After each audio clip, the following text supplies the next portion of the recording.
Naiz irratian, bigarren kafea.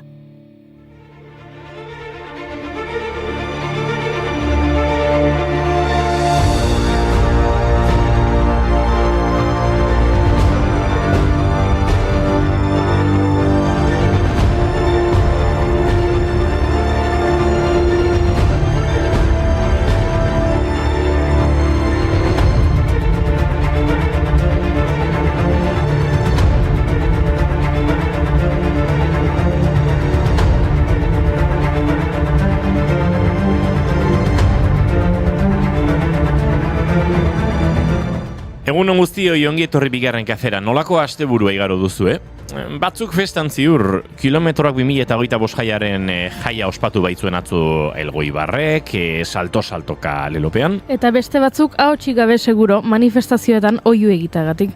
Altsasuko gazteen aldeko manifestazioetik etzen horrelako elkarretaratzeri ikusi Iruñeko kaleetan azken urteetan. Palestinaren aldeko aldarriek hiriburu hartu zuten. Eta aze hilara gure zinema aretoetan Maspalomas ikusteko, zinemalditik pasa ostean, iraiaren 26an estreinatu zen Moriartitarren filma, baina herri txikiagoetara asteburu honetan iritsi dira. Cerco un centro di gravità permanente che non mi faccia mai cambiare idea sulle cose, sulla gente. Avrei bisogno di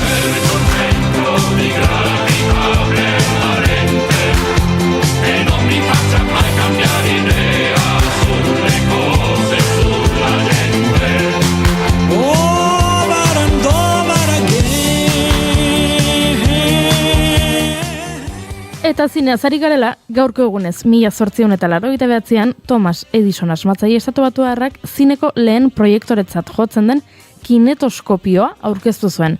Horretan ikusle bakar batek goza zezaken esperientziaz. Inauterietako eta antzeko festetako protagoniste izan noi zen kinetoskopioa. Amaigabeko irudi bandak banaka ikusteko tresna zen, naiz eta pantaila batean proiektatzeko aukerarik ematen ez zuen, zurezko kaxa vertikal batzen, bobina sail batzuena eta 14 metroko luzera zuten begizta jarraitu batean. Begirazte kasualitatea, gaurko egunez, baina beranduxago, 1927an historiako lehen film soinuduna estreinatu zen New Yorken. Jazz abeslaria deiturikoa. dancing cheek to cheek.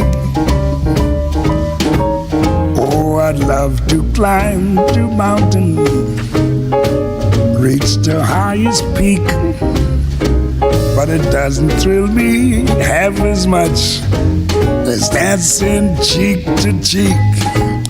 Oh, I'd love to go out fishing. Une horretatik aurrera zinema erabat aldatu zen, naiz eta zuzendari batzuk film isilak egiten jarraitu zuten, zinema mutua bere baitan nahikoa zela uste zutelako. Hala ere, harrezkero komedia musikalak ugaritu egin ziren. Ez zuen jaza, beste baina gaurko egunez zendu zen Amalia Rodríguez, Rainha do Fado ez izenez ezagunagoa, Portugaldar abeslaria fadista klasiko ezagunenetarikoa. Portugalera bidaiatuta, gaurko egunez zendu zen Antonia Fusic, Portugaldar poeta, antzerkigile, kazetari, piano jotzaile eta musikagile. Namorada de veleiro no peito do marinheiro que estando triste cantava que estando triste Eraikin dotore asko daude Portugalen, hortxe Siza, Souto de Moura edo Tabora, arkitektu portugaldarrek oihartzuna duten mundu mailan eta gaur zoriondu egin behar ditugu izan ere, gaur arkitekturaren mundu eguna da. Urriko lehen astelenean eskutik helduta doazen bi jai ospatzen dira munduan. Lehenengoa habitataren munduko eguna da, eta bigarrena arkitekturaren munduko eguna. Halaxe erabaki baitzuten arkitektoen nazioarteko batasunak. 1986an arkitektoen gremioa hiri garapen jasangarriarekin lotzea erabaki zuen elkarteak, Nazio Batuen Erakundeko Habitat Batzordeak hala proposatuta. Baina ez dezagun nahastu egun hau hirien mundu egunarekin, Nazio Baten Erakundeak baita ere proposatutakoa, baina urriaren 31an ospatzen dena.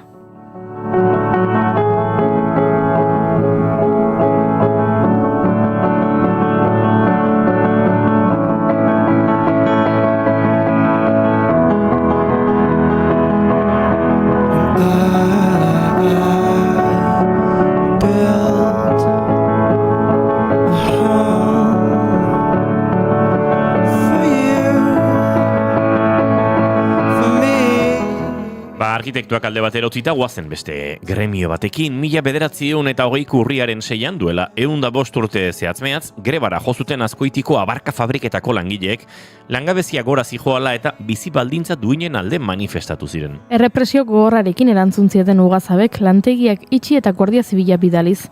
Tailerratarian 7 langile zauritu zituen poliziak. Makinisten anaitasunak esku horri bat plazaratu zuen, euskara hutsean, hau esaten zuena. Azkoitiko herriari langilei batez ere. Kaleko harriak berak ere negar egingo lukete adituko balute zenbait langileren etxean gertatutzen dana. Negarra ez da sendagaia. Malkua begilatatik irtenararekin ez duzu aurkituko zure zoriona. Zapatak konpontzen ari da golpeka kantari Jose Mari zapataria kantari alaia Esku batean mailua du bestean porroia Golpe, golpe, golpe, ta, Josita, Josi, Josita, Josi, golpe, golpe, golpe, ta, Josita, Josi, zapatak, golpe, golpe, golpe, ta, Josita, Josi, Josita, Josi, golpe, golpe, golpe. Eta lan uste batetik bestera, Komisiones Obreras Euskadi eta Nafarroa, LAB, Steilas, Solidari, Etxalde eta 3 sindikatuek datorren urriaren 15erako Araban, Bizkaian, Gipuzkoan eta Nafarroan lanuzte orokorrerako deialdia egin dute, Palestinako herriarekin langile klase osoaren elkartasuna adierazteko. Israelek Gazaren aurka egindako erasoa amaitzeko eta Israelekin presoak berehala trukatzeko akordioa lortzeko konpromisoa berretsi zuen atzo Hamasek. Eta Egipto zai dago negoziazioak hasteko. Benjamin Netanyahu Israelgo lehen ministroak agindua eman du ordezkaritza bat bertara bidaltzeko eta beraz Don Dermer izango da arduraduna. Eta Jalil al-Haga, Hamas taldeko negoziatzaileen burua, gaur eguerdian iristekoa da Egiptoko segurtasun iturri batek F agentziari baieztatu dionez. Y todavía sigo en pie. No puedo hacer una canción de paz si no me puedo ni mover. No puedo hacer una canción de paz si no me puedo. Atzo iritsi ziren Global Sumut flotillako 21 ekintzaile Barajaseko aeroportura, 4 euskal ekintzaileek aldiz preso jarraitzen dute Israelen, euren autoinkulpazioa sinatzeari uko egin diotelako. Izango dugu Palestinako genozidari buruz gehiago hitz egiteko tartea, baina gai gehiago ere landuko ditugu. Telesail eta pelikulen tartea egingo dugu puri-purian sekzioarekin. Aloina Erauskin izango dugu gurean bizi bihotzak eztanda egin arte proiektuaren inguruan hitz egiteko. Eta Aritz Alkubi Atamaiok Borussia Dortmund eta bere jatorri antifasistaz hitz egiteko etorriko da gurera. Ba horixe, lanean hasteko ordua iritsi zaigula, urriak 6 ditu gaur eta astelena da entzuleok ongi etorri guztioi, bigarren kafera, naiz irratian zarete.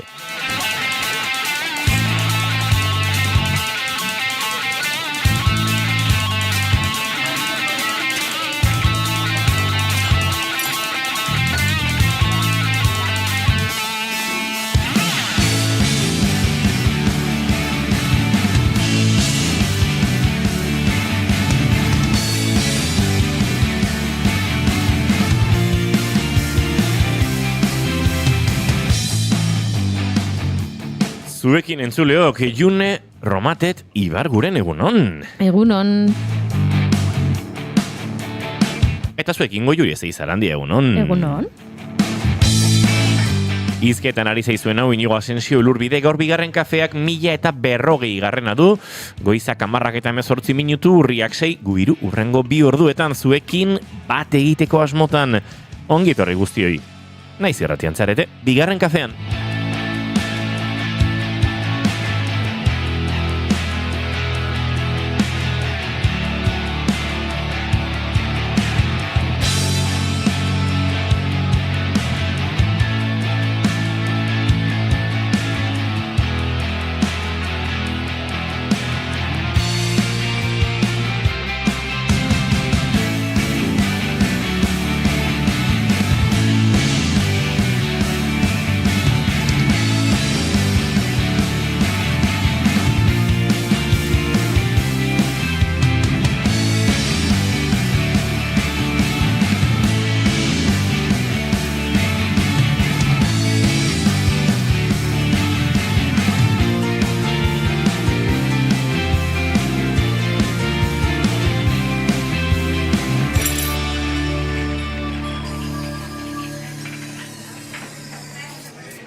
Goizeko 10:19 dira, eta kantunekin abiatuko dugu gorko saioa. Eta egunero bezala niri adarra jotzen ari zaite.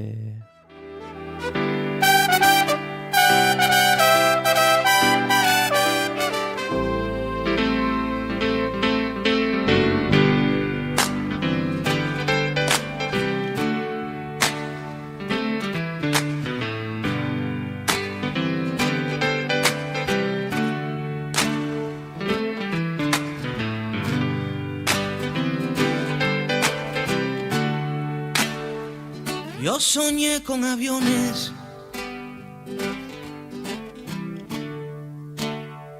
que nublaban el día,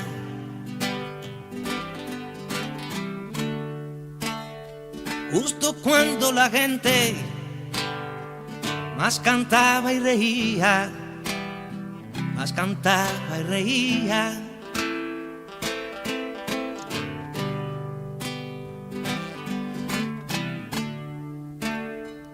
Soñé con aviones. Bamentxe Silvio Rodríguezen Canciones Urgentes kantuarekin abiatu dugu gorkoa eta maite duten tartearekin noski. Egingo ditugu gorkoaren lehen kilometroak. June Romatet zein da zure maite duta? Nire maite duta da atzo gauean, batean nire aitak bidali zidala argazki bat eta afatzen egun, eta momentu batean tarte bat hartun, behiratu nun argazkia, eta argazkia zen nire aitak aurkituztula YouTubeko bideo bat, 1987koa, edo horrelako zerbait.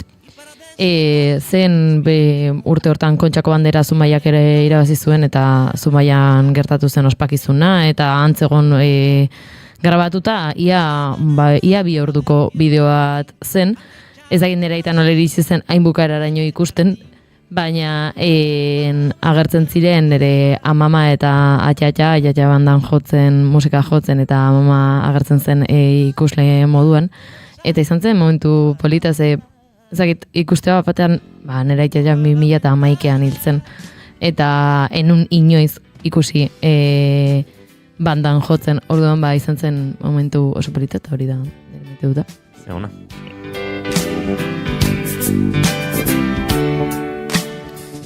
Eta zure maite dutago, Juri? Maite dut eza daukat. Ara. Bai, astelena da, eta gaur ez dut eguna ondo hasi. Egia da, esan dudala, guazen menka astelena asteari ondo ekiteko, esnatu goiz, egin gauzau bata bestea, txukundu pixka bate etxea, eta apaindu aurpegia eta krematxo bat eman.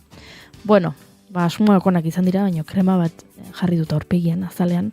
Eta azala gorri jarri zait, erreakzio alergikoa egin dit, eta tomatetxo bat bezala atera naiz etxetik, eta amorro ematen dit, ze egia da, askotan, ez dudala azala maila horretan zaintzen, ez? Gaur egun oso modan dago eskinkerra, eta orduan badirudi etxetik atera aurretik seruma, D-vitamina, eguzkitako krema, ez da? Eguzkitako krema, hidratantea, esfoliazioa, 48 pausoko aurpegiko errutina bat eduki behar duzula, kalera irten ali izateko, eta egia esan, hasi beharko nuke, azala gehiago zaintzen, baino ez dut asko egiten, eta gaur, hasi naizela pentsatuz, gaur ez nire eguna jango dut eta mundua jango dut esan da, eta lirain aterako naiz etxetik eta dena zezoragarri, eta gaur eta han non, tomatetxo bat bezala atera naizela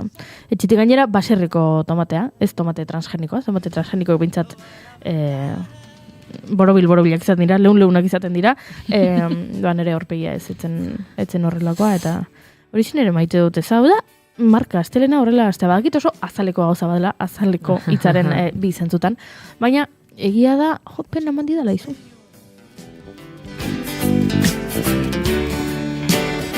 Y anoche era verano. Gustuzuko Juri bere maite duta prestatuko zuela gure gaurko lehen ratzaile denak. Esan zu alda Esan duta dago, dago. Orduan agian edukiko du. Maite dut bat, agian ez dakit, Aritz Alkubila eta Maio, egunon? Kaixo, egunon. Maite dut prestatu alduzu, Alkubilla? Ez, egia esan ez dute zer prestatu, baina bueno, improvisatu aldute. Lasai. Aritz Alkubilla guapo diote mendi txatean segituan. Anda, eskerrik asko. Alkubilla, 0-tik 10 zenbateko astelena daukazu? Sekulako astelena gaur, Gaur astelena gogorra. 8-9 esan dezakegu. 8-9, bai, 9 minimo, esango nuke Minimo. nik. Maximo 10, osea, dago kompresorea jarrita horre. 10 gora ezin da, beraz, bai, 9-10 tartean zaude hiltzorian. Bueno, kanpoan ibili zara, duela gutxi bueltatu zara, ahotxean ere nabari zaizu asko animatu duzula. Bai, egia da, hori egia da, azkenean, partida izan zen, azte azkenean, egon naiz Dortmunden, eta hortik Europatik bueltak ematen eta amaitu genuen partida, eta geneukan danok ostegunean ahotsa gabe ibili eta oin ja errekuperatzen hasi naiz, baina bai, sekulako bidaia izan da, eta larunbatean bueltatu ginen, baina oraindik ajearekin, eta astelen gogorra izaten ari da bai. Bueno, animo, zina zure maite dut Alkubilla? Bueno, hori izan daiteke, azkenean, hemen azken aldian hori futbolaz o kirolaz eta politikaz hitz egiten ari garela, eta adibidez, kirolak eta futbolak komunitate egiteko gaitasun hori nabarmenduko nuke, eta nola beste unean, ia 4.000 zoro ibili ginela Alemaniatik bueltak ematen, eta horrek emozio edo unkigarritasun puntu bat ematen dit, eta hori maite dut, nola komunitate alkartzea, eta helburu komun bateatik jendea batzea. Ondo da, Aritz Alkubilla zera etorri zaigu, kirola eta politikaren dantza horretan hain zuzen ere Borussia Dortmunden jatorriaz aritzera, baina lehenago behietu barotea maite dut ikutzi dugun hemen txatean irakurri gabe. Egokitzapenak bukatuta, hemen gara bueltan, dio kerrek, hombre, aspaldiko. Zondo, faltan botatzen zintugun guk ere, ez pentsa, bai, faltan bota zaituet, baina listo. Aspaldiko, apagorka, spoiler bat daukat, azkenean, Aitor Arregikin elkarrizketa egingo dut. Bueno, gorka hemen, autobombo pixkat egiten, ondo dago, aspaldiko, zuen ere zemuz, zuen arteko konversazio oso interesgarria, baina nire maite dut ala eta Leidor Zederra Gorka Orbizuren kontzertua, bere gitarra eta letra gauzak horrelaxe daude, edo guk egiten ditugu horrela. Bueno, pixkat Gorkak egin du, Gorka Orbizuren letra, moldaketa. Eta tope, Laister Zozketa kulturzazten hilabete hontan, dantzan ondo ibili omen gara hemen, June eta ni, eta Goiurire gaizki ez. Naiz eta Goiuri koreografia ez duen bukatu, nahi kutxukun egonda. Bukatu dut? Ez da oso garbi hori. Eta nekane altzelaik ere, egunon, eta hemen ja, June Julena astu dituzte, ez dut maite larun batean nire alboan bineska hitzeiten, ze kontzertua, sortarako ez joan, dio Gorkak. Bida, gauzat esango izuet. Ni enaiz bat ere borrokazalea, eta enaiz mobietan sartzen. Baina azkenekoz, sentitu nuen, bukatuko nula movida baten, kontzertu baten, mesedez eskatzeatik jende bati, eta jende heldua zan, ea hotxa jetxi dezaketen, abeslari bat eta bere pianista 17 dezibiliotan kantatzen ari ziren bitartean. Ez dut bizitzan gertu sentitu hostiak abukatuko genuela. Zen momentu batean... Aipatu zenuelako zerbait, edo... Eurbildu nintzaien, da zen aizue barkatu aldez. Piskat bajo goitzen edo urrundu entzun egin nahi dugula. Hau, soinun maiaren alboan gonden. Bueno, bueltatu naiz, eta belarrira hitz egiten ari nintzaiola hortin minutu batzutara, nerekin zegoen pertsonari, janire arantzabe zen, han junginan maestro espada ikustera, bide bat ez oso talde omendagarria, Dianai Murtziarrabek egiten dutena oso interesgarria da, eta antxe belarrira hitz egiten ari nintzaiola, Andre atzetik. ¿Ves? Vosotros también habláis, Ui, ama. Nik, emakume hau nondik atea da? Ui, ama. Osa, metro batutara egon den. Eta gure atzean zegon, guk hitz egiteko zain, noski, guk hitz egiteko zain, ez du inork entzun zen, nireri belarriari hitz egiten. Eta, pixkatia, urrundu ginean soinu maietik, zen izue barkatu. Osea, ofenitu balin batzeatea, baina uta beste. Baina, hortzo den, 50 bat urte, 55 urteko matrimonio batzuk ziren. Eta, noski, pues gizonezkoek ere atera bartuten euren jarrera. eta batek esan zidan olako, bea, que sí, que te calles, que te vayas pa allí.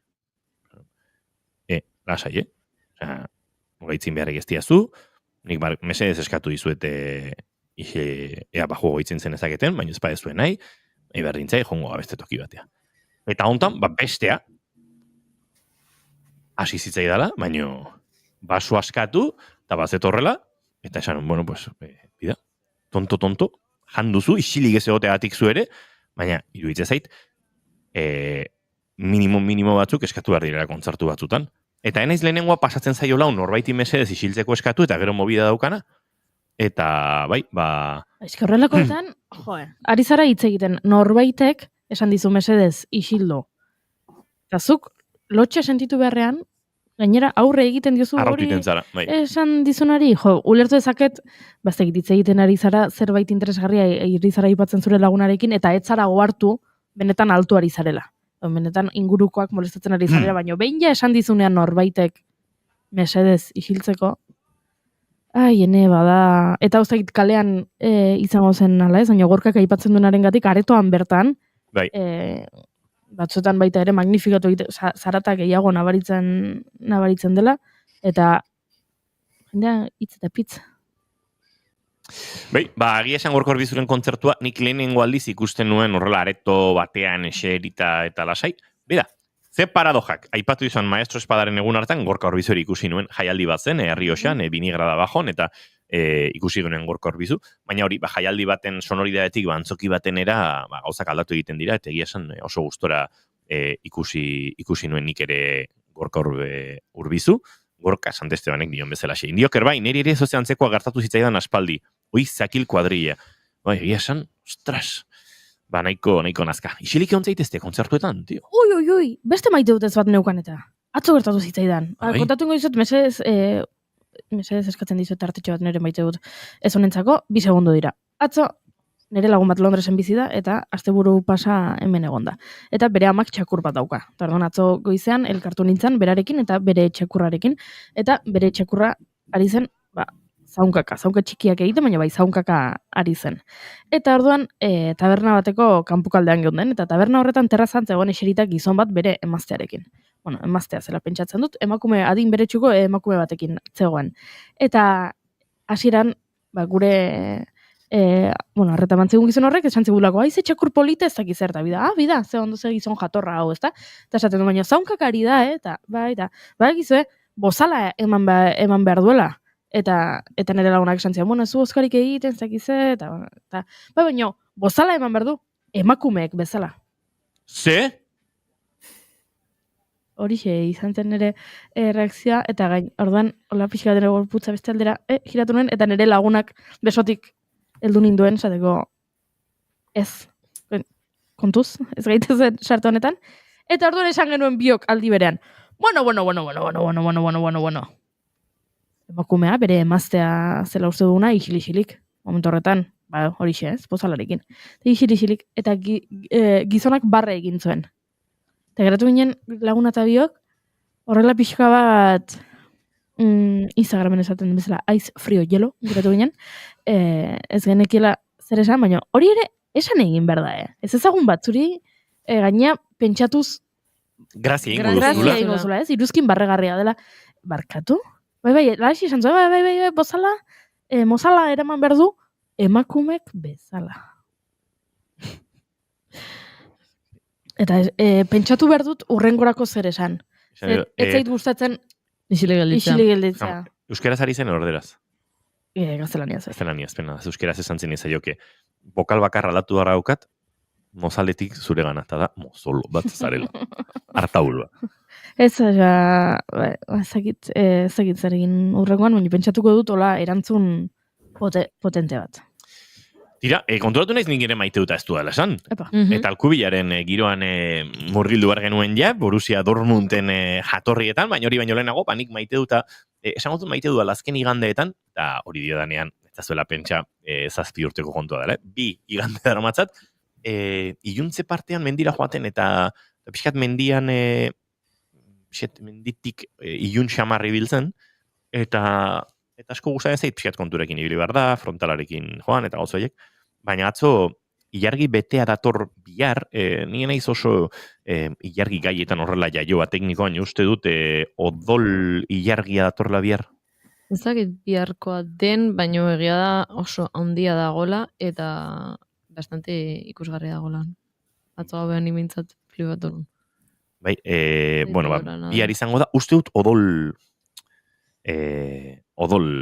zera, ilargi horitako bat, edo super ilargi horitako bat datorrela bihar, baina atzo menditik nindoala, batean hola zuaitz batzuen artean topatu nuen argi bat, eta zer da hori, eta justu oraindik ilundu gabe zegoela, kriston ilargi puxka atera zan, eta oso derra da, eta gero batez ere bai argiak asko laguntzen duelako bidea ikusten, frontalaren beharri gabe ere, mendian ibil daiteke, eta tira, hori da nire maite duta, seguro no, Julenek dagoeneko jarriko zuela, kontu zibiliaiz, Zizuruitzen Juri, Julen ja hariko dela WhatsAppean, ez du esan.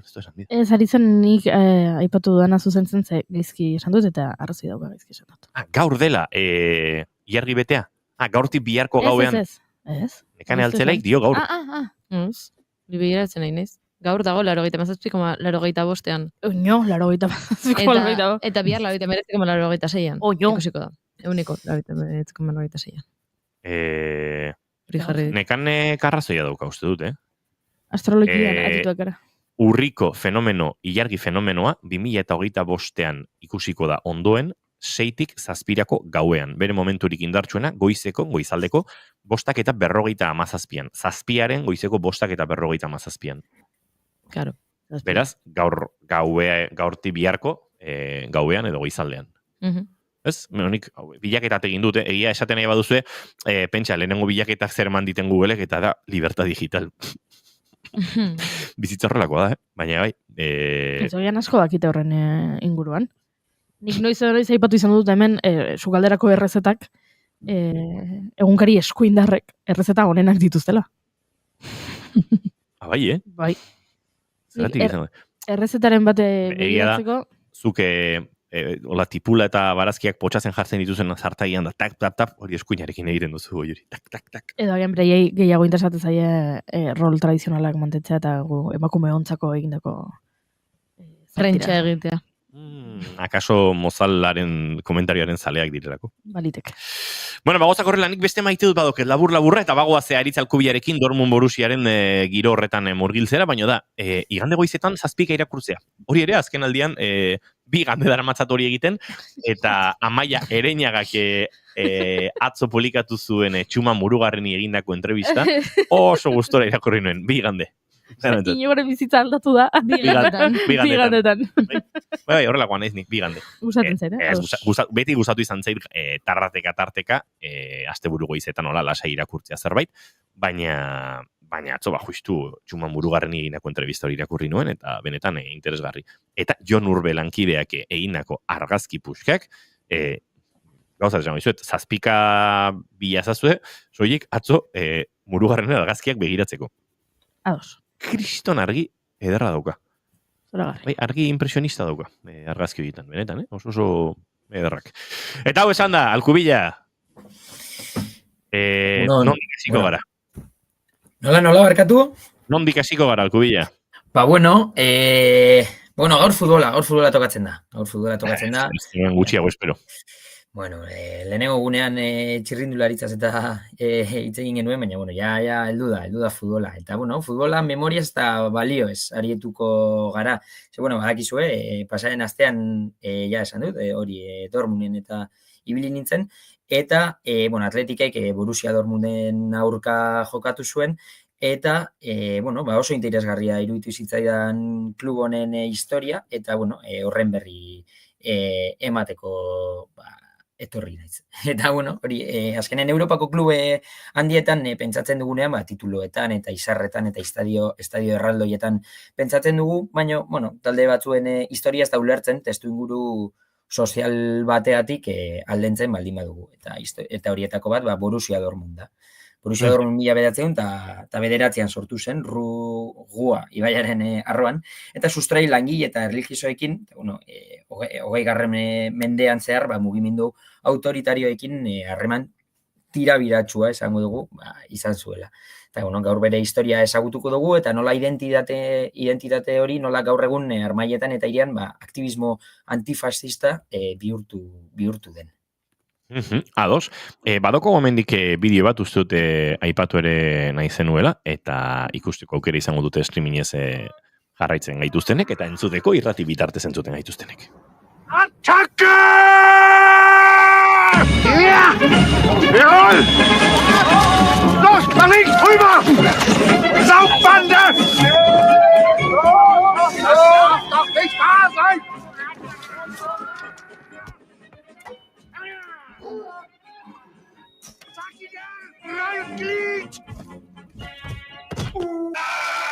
Bueno, hortxe klip hau, Alkubila, nolait gaia doitzeko edo aukeratu duzuna.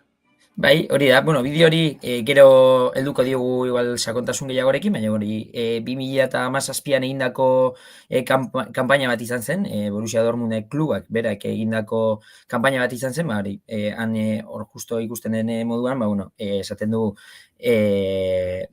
nazismoak ez duela lekurik, edo egiten da pizkate hitz joku bat, ez du sartzen, ez da sartzen, esaten ez duela golik sartzen futbolean. Eta, hori, kluba nazismotik edo, jarrera eskuin mutur horretatik aldentzeko.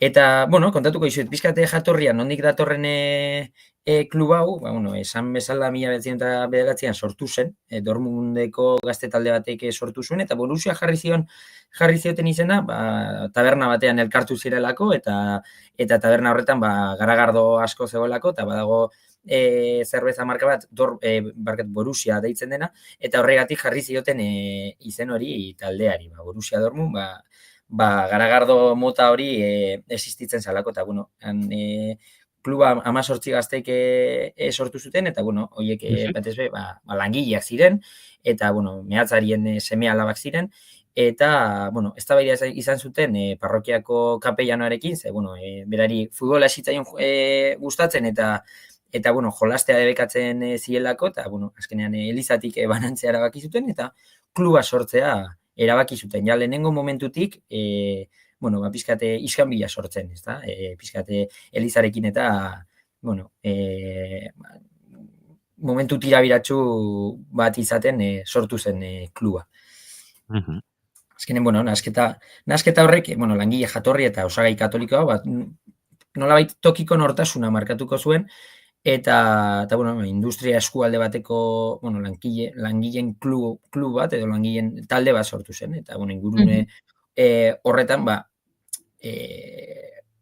erakundea ezen neutroa izango, eta hiriko gizarte egunaren eta eguneroko bizitzaren parte bihurtu zen, eta 1911an bere ibilbide ofiziala hasi zuten Alemaniako futbolean, naiz eta lehen mundu gerrak orbaintzakonak utzi zituen, eta 18 sortzaile horietatik bakarrik erdia bizirik iraun zuen, eta hori izan zen kluba markatuko zuen momentu berezi bat.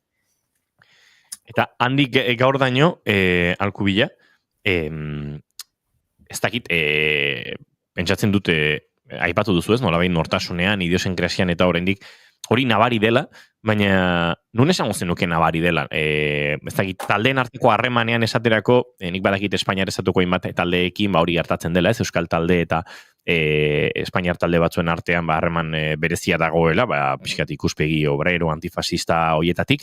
Hemen ere hori sentitzen da, edo nun azpimarratuko zenuke nabari dela? Bai, dudarik gabe nabari da. Nik banekien, eta ezagutzen nuen pizka bat historia eta nondik datorren kluba, baina, gu ara heldu ginen, eta lehenengo eta egin genuena izan zen, taberna baten eseri, zerbeza eskatu, eta hor ginala, adibidez, hau ekarri nuen, edalontziak eta apoiatzeko kartoizko, karratu mitikoa. Eta, honetan ja ikusi daiteke, heldu baino lehen ja ikusi genuen, gain bia fuagazisten, zerbezarik ez razistentzako, heldu eta hori zen ikusi genuen lehenengo gauza, eta esan genuen, baina taberna normal batean, eta hor ja ikusi genuen, bueno, hor zer gertatzen zela, edo behintzat, pentsamendu hori jendearen, oso errotuta zegoela, ezta? Eta gero baita, bufanda bat eskuratu nuen hortik ez dakit, ez naiz eta goratzen, ez da nola egin nuen, baina, bufanda honetan ikusten denez, jartzen du ez dakit ikusten den ondo. Ikusten da, kick racism out. Bai. Hau da, Borussia Dortmundeko, zale talde baten bufanda, ez dakit, hori, ez dakit nola lortu nuen, baina, bi gauz hauekin bueltatu nintzen Bilbora, eta, biak, politikoki behintzat posizionatzen dira bi elementu hauek, ezta? Eta, hori, ikusteko ze nolako garrantzia daukan edo ze presente dagoen euren ideologia edo euren lerro ideologiko hori. Ez daukatela konplexurik izkutatzeko beraien ideologia hori. Eta garrantzitsua ez, konplexua esan nahi dut ze batzutan badirudi beste talde askori kosta egiten zaiela edo lotxatu egiten direla bere ideia politikoekin eta ez dituztela horrelako aldarrikapenak egin nahi, eta hemen haizu esaten dutela, gaztelania ez esaten den bezala, akalzon kitado. Bai, lotxi gabe. Arrazakeriaren aurka daudela, adibidez, besten artean. Baina, hau oso aspalditik datorren kontua da, izan ere, 1923an, Adolf Hitlerren gorakadarekin, regimen berrira makurtu ziren klub askok ez bezala, Borussia Dortmunden zuzendaritzak jarrera nahiko, irmoa izan zuen, eta erabaki hori, gero garesti ordaindu zuten, baina eurek izan zuten ez zutela egingo bat Alemaniako langileen alderdi nazional sozialistarekin, Adolf Hitlerren alderdiarekin, esan zuten, eurekin ez zutela bat egingo, eta, Dortmund hori langile hiria zen, eta oraindik ere bada, eta nabaria da, eta Borussiak esan zuen, Borussiaren jarraitzaileak, komentatu dudan, ikaitz meategietako eta siderurgia langiletako langileak ziren, azkenen hiri oso langilea da. Eta, ezetza eman zioten Adolf Hitlerri eta eseskorrek ondoriak izan zituen, eta, Gestapok klubean esku hartu zuen, eta hainbat buruzagi jasarri eta esekutatu egin zituzten. Eta erakundea, gainera ofizialki likidatu zuten, eta kontrol politikoaren pean jarri zuten. Hau da, denbora edo garai horietatik dator lerro hori, eta erresistentzia modu baten, erresistentzia militante bat izan zen, azkenen da, eskuin muturrari esetz esatea, naiz eta ondorioak eukiko ditugun jakin, eta horrekin bat egin du historian zehar beti Borussia Dortmundek, baita bigarren mundu gerra maituta gero, Dortmund iria 130 inguru suntsituta geratu zen, eta, berreraikuntza fisiko-ekonomikoa baina baita simbolikoa izan zen, eta hortan, Borussia Dortmund klubak, funtzio publiko bat izan zuen, eta memoria historikoaren mezuetan eta kanpainetan inplikatzera eraman zuen 50ko edo 60ko hamarkada horietan, eta herrialdeko klub handienetako bat bihurtu arren, iragana ez zuten ahaztu, eta bere langileen hortasuna eta konpromiso soziala aldarrikatzen jarraitu izan zuten, posgerrako, gerra osteko aro horretan. Interesgarria da oso. Futboletik pixat urrunago bizi garen jendeak, igual ez daukagu oso presente hau, Alkubila, baina ohikoak dira, ez? Nolabait jatorri antifasista edo langile jatorri hori izan duten kluben arteko anaieratzeak, eta gainera, ez bakarri lehenengo mailan, nik udara hontan deskubritu nuen Toledoko herri galdu batean, Frankok sortutako herri galdu batean, nola esan zidaten eurak ezkertiarrak zirela, eta gainera Euskaldunekin oso ondo moldatzen zirela, eta hasi izan kontatzen, Toledo taldeak bisitatzen duenean Real Union, edo bisitatzen duenean Sestao River, nola zaleen arteko harremana oso indartsua den, eta geratu nintzen pixkat harrituta, ez da zergatik uste nuelako, harreman hauek lehenengo mailan edo goi maila makarrik gertatzen zirela, baina ikaragarrizko harreman hona daukatela taldeen artean, ez lagunak eta guzti dauzkagu Sestaon, eta beraz, nahiko ohikoa dela, ez, militantzia horretan futbolak oraindik indarra ukitzea eta zalegoen arteko harreman horiek sustatzea. Bai, hala da. Gainera, horrelako klub askotan edo, zale talde askotan oso nabari, oso ohikoa da ikurrinak ikustea, nahiz eta gu batzutan beste lekutako banderak ateratzen ditugun eta gauzak aldarrikatzeko eta gu agian ez gara konturatzen, baina evidentemente ikurrina oso bandera internazionala da segunda segai aldarrikatzeko eta futbol estadio askotan ikurrina erabiltzen da hori lerro ideologiko bat asaltzeko edo agerian usteko, eta klub askok edo zale askok erabiltzen dute gure bandera hori posizionamendu bat eukitzeko, eta hori baita nabarmentzekoa da. Goizeko 10:50 minutu ditugu, Aritz Alkubilarekin ari gara, Borussia Dortmunden jatorri antifascista edo antinaziaz kasu honetan. Ez dakit Alkubila ideiaren bat azpimarratzeko geratu zaigun, beste gaire mate dekarri nahi duzu mai gainera. Ez, printzipioz honekin,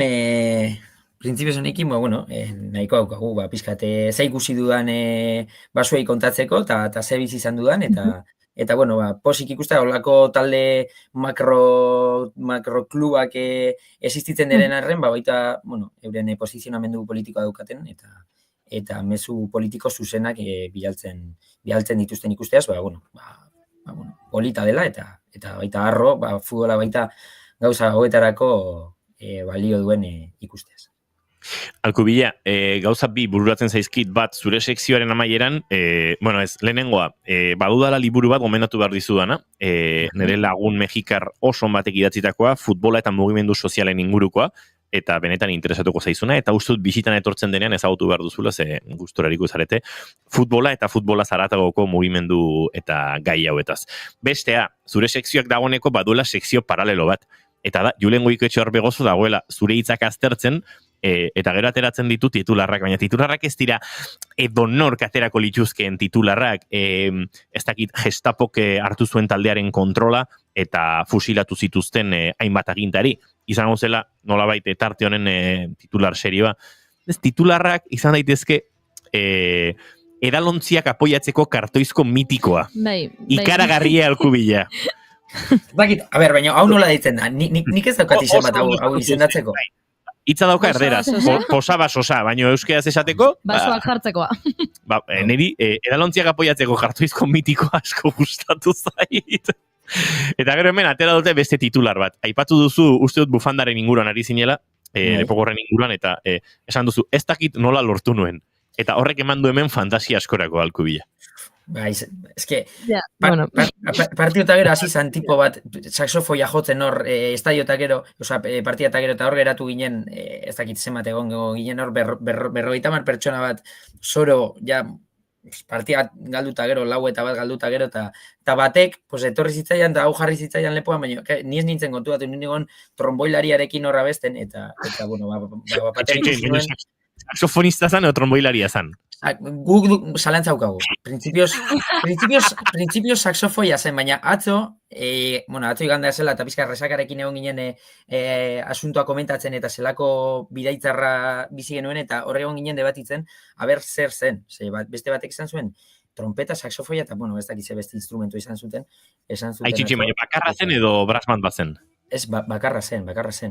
Hostia, eti guau, Alkubila. Nola da posible trompeta, saxoa eta tromboiaren artean, nire konbikzio bat daukat, bi konbikzio dauzkat. Bat, zuek badakizuela, tromboia, saxoa eta trompetaren arteko desberdintasun fisikoa antzematen. Justo. A ver, Alkubila. Bai. Zera, nola da atletikeko jokalaria zen hau? Villalibre trompeta jotzen du. Vale. Gero, beste badagola, turututu aurrera eta atzera barak mugitzen jotzen dena. Alkubila, begiratu hemen irudira. Ikusten diazu besoa, hola. Hori tromboia. Hori da tromboia, vale. Eta bestea, saxoakola kurba handi bat egiten du, hori da, Lisa Simpson jotzen zana, oso ondo, June. Hori zen saxofoia. Hori zen saxofoia. Baina, nik esan dut, bi konbikzio nituela, eta bigarren konbikzioa da, hau, deskribatuta ere, etzaretela gai izango desberdintzeko instrumentua.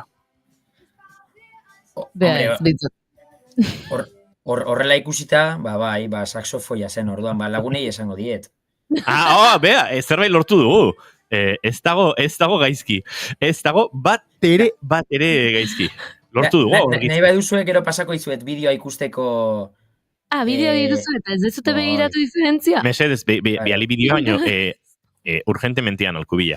Nik uste, tartetxoa dauko momentuan argituko dugula gure entzulekin, ze oso garrantzitsua iruditu zaigu. Alkubilla, plazer bat izan da, hemen zuri adarra jotzen ari dira, epa, saxofoiaren bideo daukagu. Saxofoiaren bideo daukagu.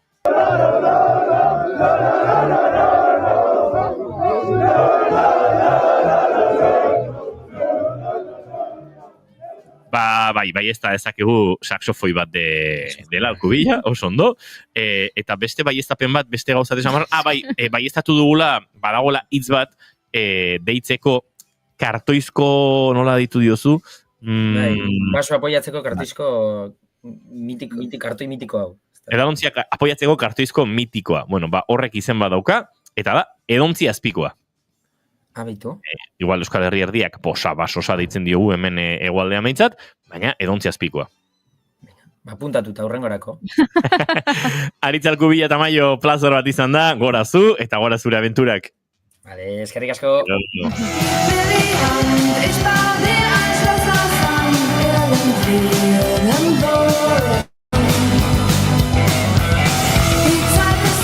Juri gauzat esango dizut. Zer?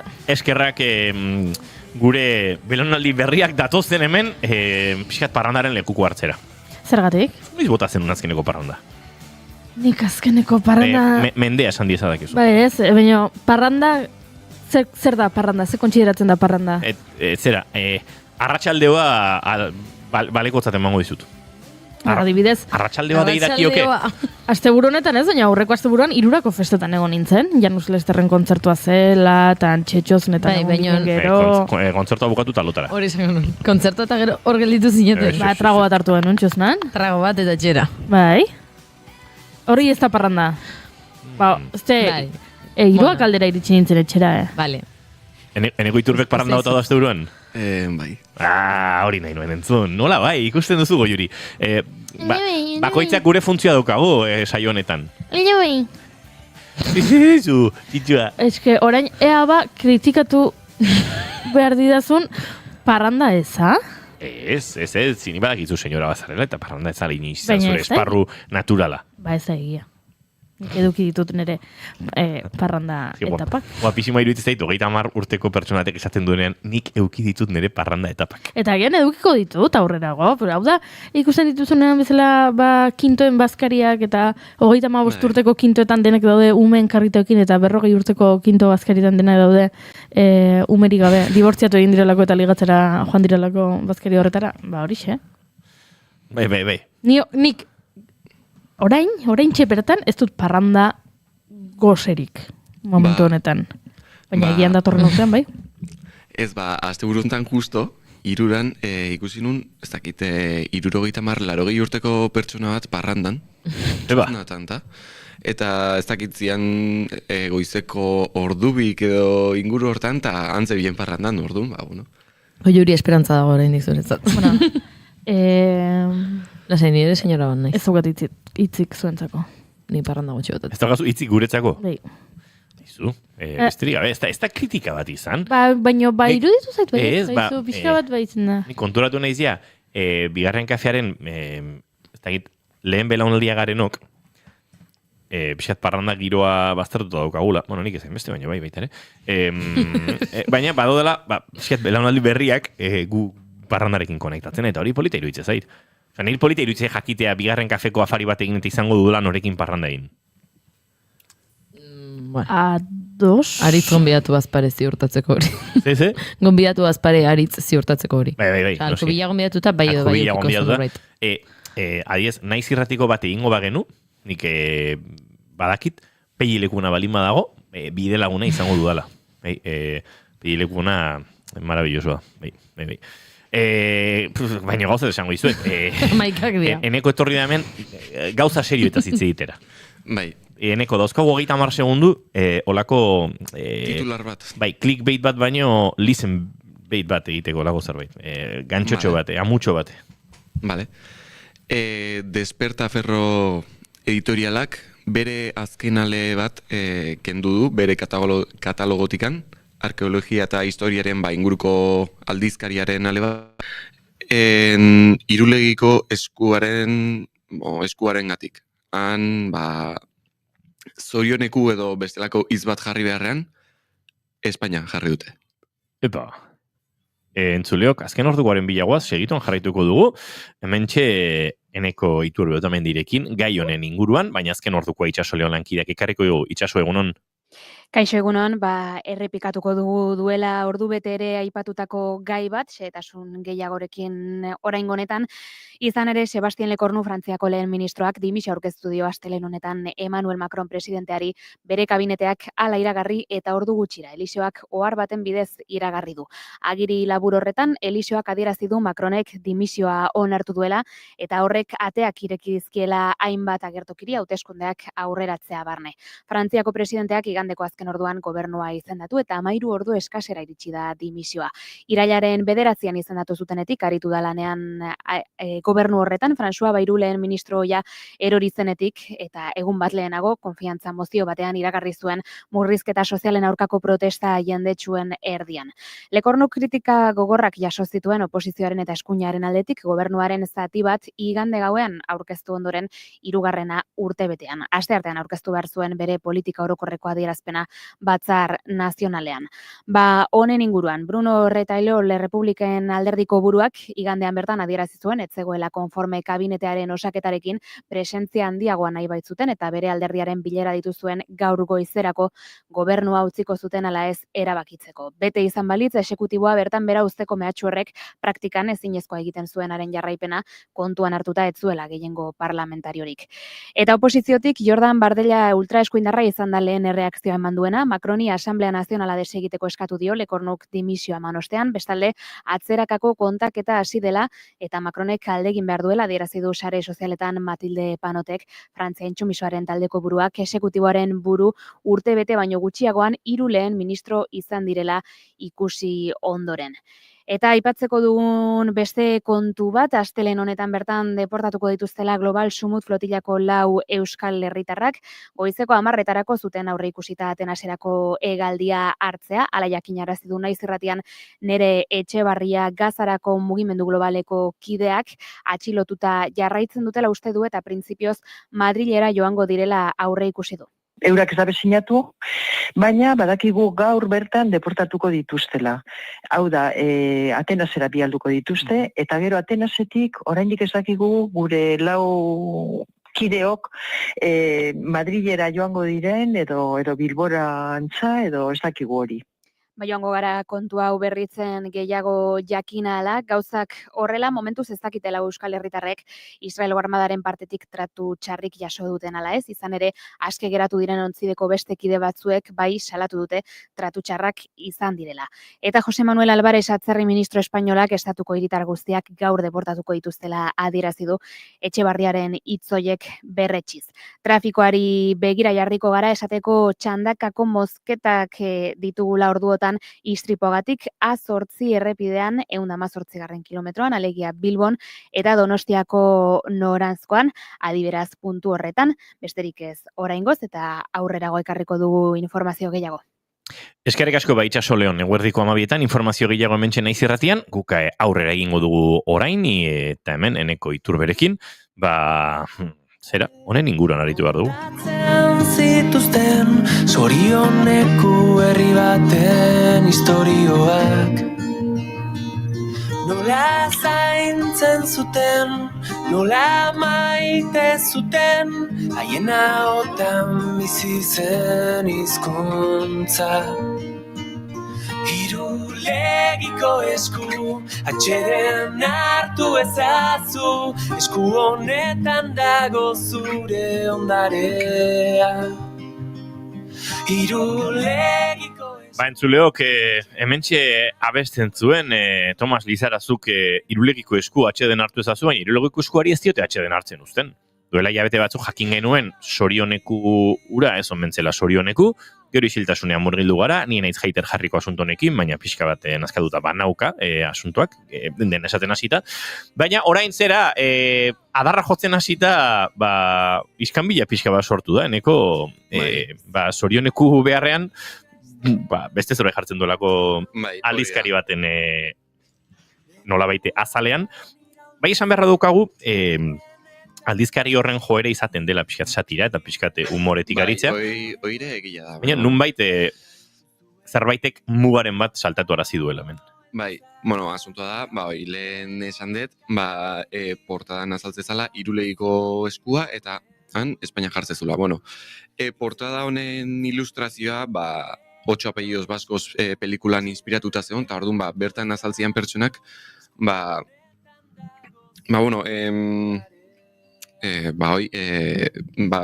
apellidos pelikulan oinarrituta daude, eta hor badago Dani Robiran pertsonaiak badaka lepoko moduko bat, eta lepoko hortan irulegiko eskua dago. Eta irulegiko eskuan zorioneku edo agertzen diran letrak agertu beharrean, Espainia hitza azaltzen da.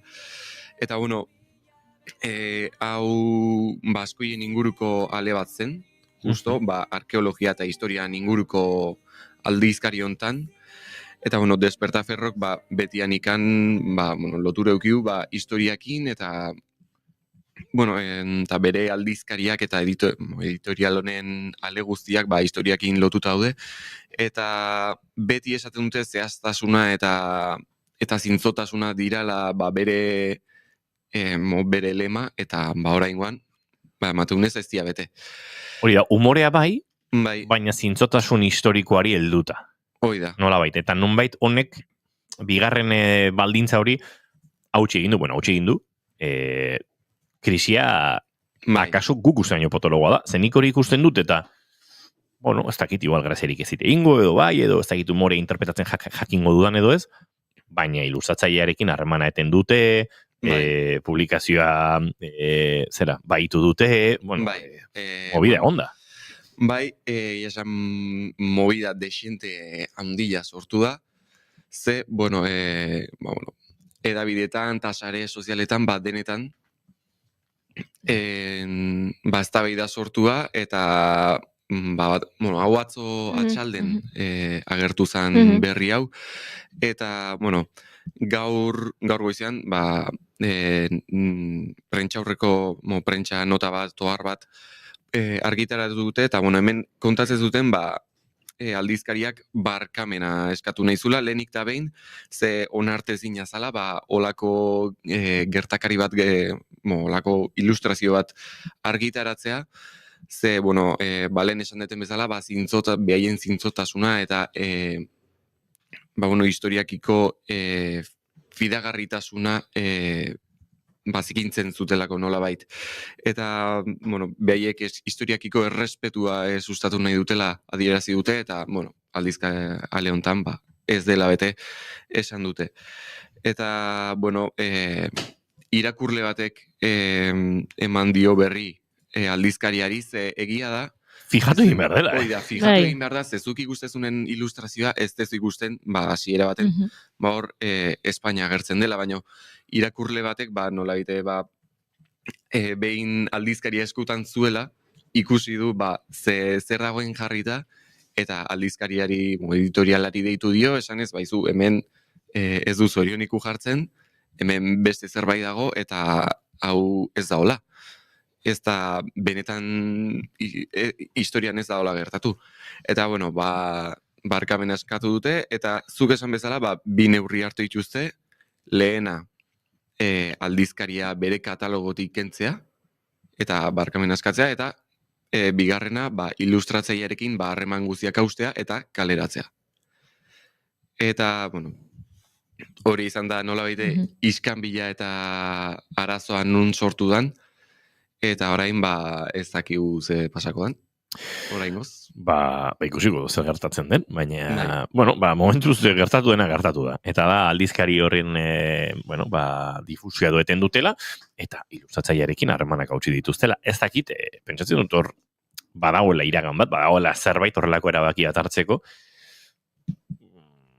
nolabait haserrea piztu duena, ze ez dakit, zintzotasun historiko hori ere norbaitek konfirmatu beharko du, eta ilustratzailearen esku utzitako mezu hori xatairean geratzen dela iruditzen zait, baina, nonbait ez da gustoko izan, eta tira, erretiratu dute. Irulegiko eskuan Espainia jartzen zuelako. Bueno, besteak beste, Irulegiko eskuaren garaian Espainia kontzeptua eretzelako existitzen, beraz. Kaso hortik abiatuta ere, aldizkariaren zintzotasun historiko hori ere pixkat kolokan geratu da. Tira, hauxe gertatu da. Hala ere, egunen batean hartu beharko dugu tarte bat, nire gero lokaztietan sartzea eta gustatzen zaidala esaten duzu, baina Irulegiko eskuaren agerpenetik izan den kudeaketak, nire egia esan pixkate hotz utzi nau, eta egia esan oraintxe ez dakit oso garbi arantza diren esanetan, eta Euskal Herriko Unibertsitateko adituenen esanetan, nunbait euskararik ez dago, ez da sorioneko ere zu jartzen. Baten dunezu esan zuten azkeneko aldian hitz egin zuten. Eta orduzik berriro ostruka. Nik egia esan ez dut jarraitu, ez dakit ordutik zerbait gertatu oten ala ez? Ez dut historia jarraitu, baina bueno, hau Juan Ignacio Artxuagak ere aipatu zigun. Juan Ignacio Artxuagak aipatu zuen gertatu horretik. Gertatuko da, hau eta hau. Aurre ikusten zuela zer gertatuko zen ikerketa honekin, eta bat eta beste zerbait aipatu genuen. Eta nonbait, piezak gehiagoren agerpenaren zai daude kontrasteak egiteko eta bestelakoak ondorioztatzeko, baina eta nik hori errespetatzen dute. Ez dudan ulertzen da zertarako egin zen agerraldi bat zigurtatuz hemen zorioneku jartzen du, eta zigurtatuz beste honekin ez dugu euskararekin loturarik ikusten, hor badakizue polemika asko egon direla, eta oso ados ez dagoen jende asko, baina gerora bukatzeko esaten departamentu bernietik ondoko mailan eseritzen den adituak, ez gorrotxatik izan zuen hau ere oker dago, eta hemen zorioneku ez du jartzen, edo bintzat ezin da hori ondorioztatu. Baina ordurako bagenituen, ez dakizen bat publikazio, abesti, merchandising eta bestelako eginda, eta gero, bastakita, atzera, horiek ez dire baitu. Horiek ez. Eta hemen inorekin ez da harremaniketen, ez da despidiorik egon. Ez, iasan ez, hau izan da pixkat, ez dakitea. Irulegiko eskuana, hasieran esan zuten, gauza bat, konfirmatu gabe zeona, ez da? Eta orduan, zuk ezin dezu gauza bat, zehaztasunik gabe esan hori hala dela eta hori egia dela. Berdina aldizkari honekin gertatutakoa. Hemen argitaratu dute ale bat, oraindik nik uste beste filtro bat pasa behar zuena, konfirmatzeko, hau argitara daiteke, dena ondo dago, baina oso sakontasun maila eta oso komplexutasun maila ezberdinekin noski, niri publikazionena iruditzen zait. Anekdotan ere geratzen dela, naiz eta igual aldizkariaren ibilbidea ezagututa, norbaitek pentsatuko duen ikaragarrizko astakeri izan dela, eta izan daiteke eta ulertzen dut puntu hori, baina Irulegiko eskuaren kasuan, uste dut beste maila bateko zerbait eta zari garela, eta gutxienik prezipitazioa eta kontraste falta egontzela, ez bakarrik adierazteko hau bai esaten du, baita adierazteko hau ez du esaten. Bi afirmazio horiek mai gainean egon ziren, eta orain ez dakigu oso ziur bat bakarra ere egiazkoa den edo kontraste nahikoa izan ote duen. Goizeko 11:13 minutu dira, gai gehiagoren bila jarraituko dugu, lokatzetatik irteteko eta zinema munduan murgiltzeko, Eneko Iturbe, bihar edo etzi berriz ere izango gara zurekin, beraz ez urrutira. Bale, Entzuleok, aurrera goaz, 11:13 minutu diren honetan, hementxe, naiz irratian, bigarren kafean.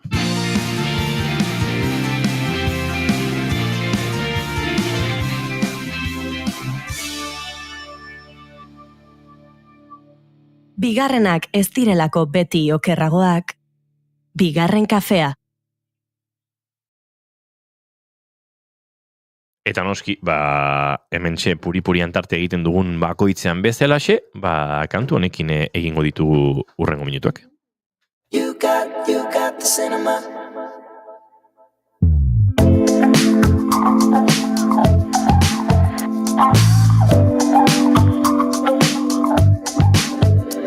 It's you. And I'm not getting over it. Darling, is it cool? If I'm starving when it comes to this, I guess we're in time. If you're getting yourself Bai, bueltatuko gara berriz ere azken aste hauetan zinemaldia zela, zinemaldiaren errepasoa zela, utzi zaitu zegu gomendiorik gabe, genuelako nahikoa zinemaldian ikusten ari ginena eta gozatzen ari ginela gomendatuz. Eta bide batez baipatu behar dizugu, hainbat pelikula dagoeneko zinemetan ikusteko aukera duzuela, bereziki Mas Palomas izan da azken asteburu honetan sarrerak agortu dituena hainbat herriko zinemetan, eta oso zinema handietaz ari naiz.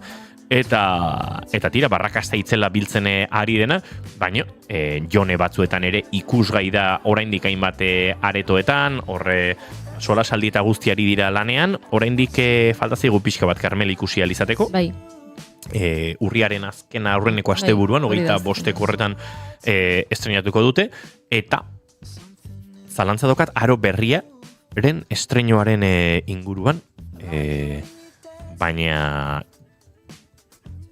baina konfirmatuko dizuet segituan, Junek bere gomendioa ematen digun bitartean, ze zineman ibili zara, June, atera zara plataformetatik zinemetara. Bai, joan naiz zinemetara, egia esango dut, nintzen joan pelikula hau ikustean nik ikusi nahi nuelako. Joan nintzen, nire bikotearekin eta bere anaiarekin ikustera, plan bat egiteagatik, ostegun arratsaldez, eta ez nintzen joan hau ikusteran nik nahi nuelako, azkenean ez delako nik normalean ikusten ditudan filmen, edo gustatzen zaizkidan filmetako bat. Joan nintzen ikustera, una batalla tras otra da gaztelaniaz, One Battle After Another inglesez, eta da Paul Thomas Andersonen azkeneko pelikula. Eta ez dakit den, bai dago mendio bat, baino egia da nahiko ezakit, hor gutzi nindun pixka bat plof.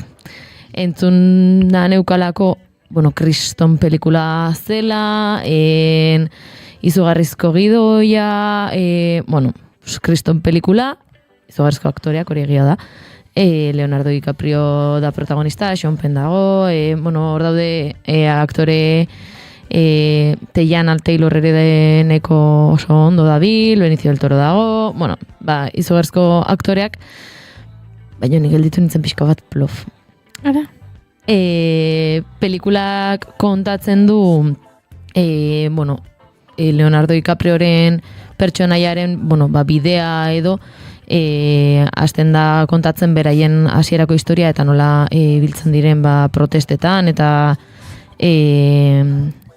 protestaetan eta egiten dituzte atake ezberdinak eta imigranteen aldeko mugimendu batean dabil eta momentu batetik aurrera harrapatzen dituzte, orduan izkutatu behar dute. Eta horrela hasten da pelikula, non bueltatzen dira beranduxiago beraien etxai horiek eta horren inguruan dabil pelikula guztia bandak eta tiroak eta horrelako mugimendu asko. Pelikula niretzat, eta leno menitza egitekoan ere aipatut luze egin zitzaidan lehenengo zatia. Ditu 2 ordu eta 40 pelikulak, eta lehenengo 40 minutuak egin zitzaizkidan pixka bat luze, motel. Oso gauza kuriosoa da, lehenengo 40 minutuak luze egiten zaizkizunean eta badakizunean ia beste 2 ordu geratzen direla. Claro, hori pasa zitzaidan.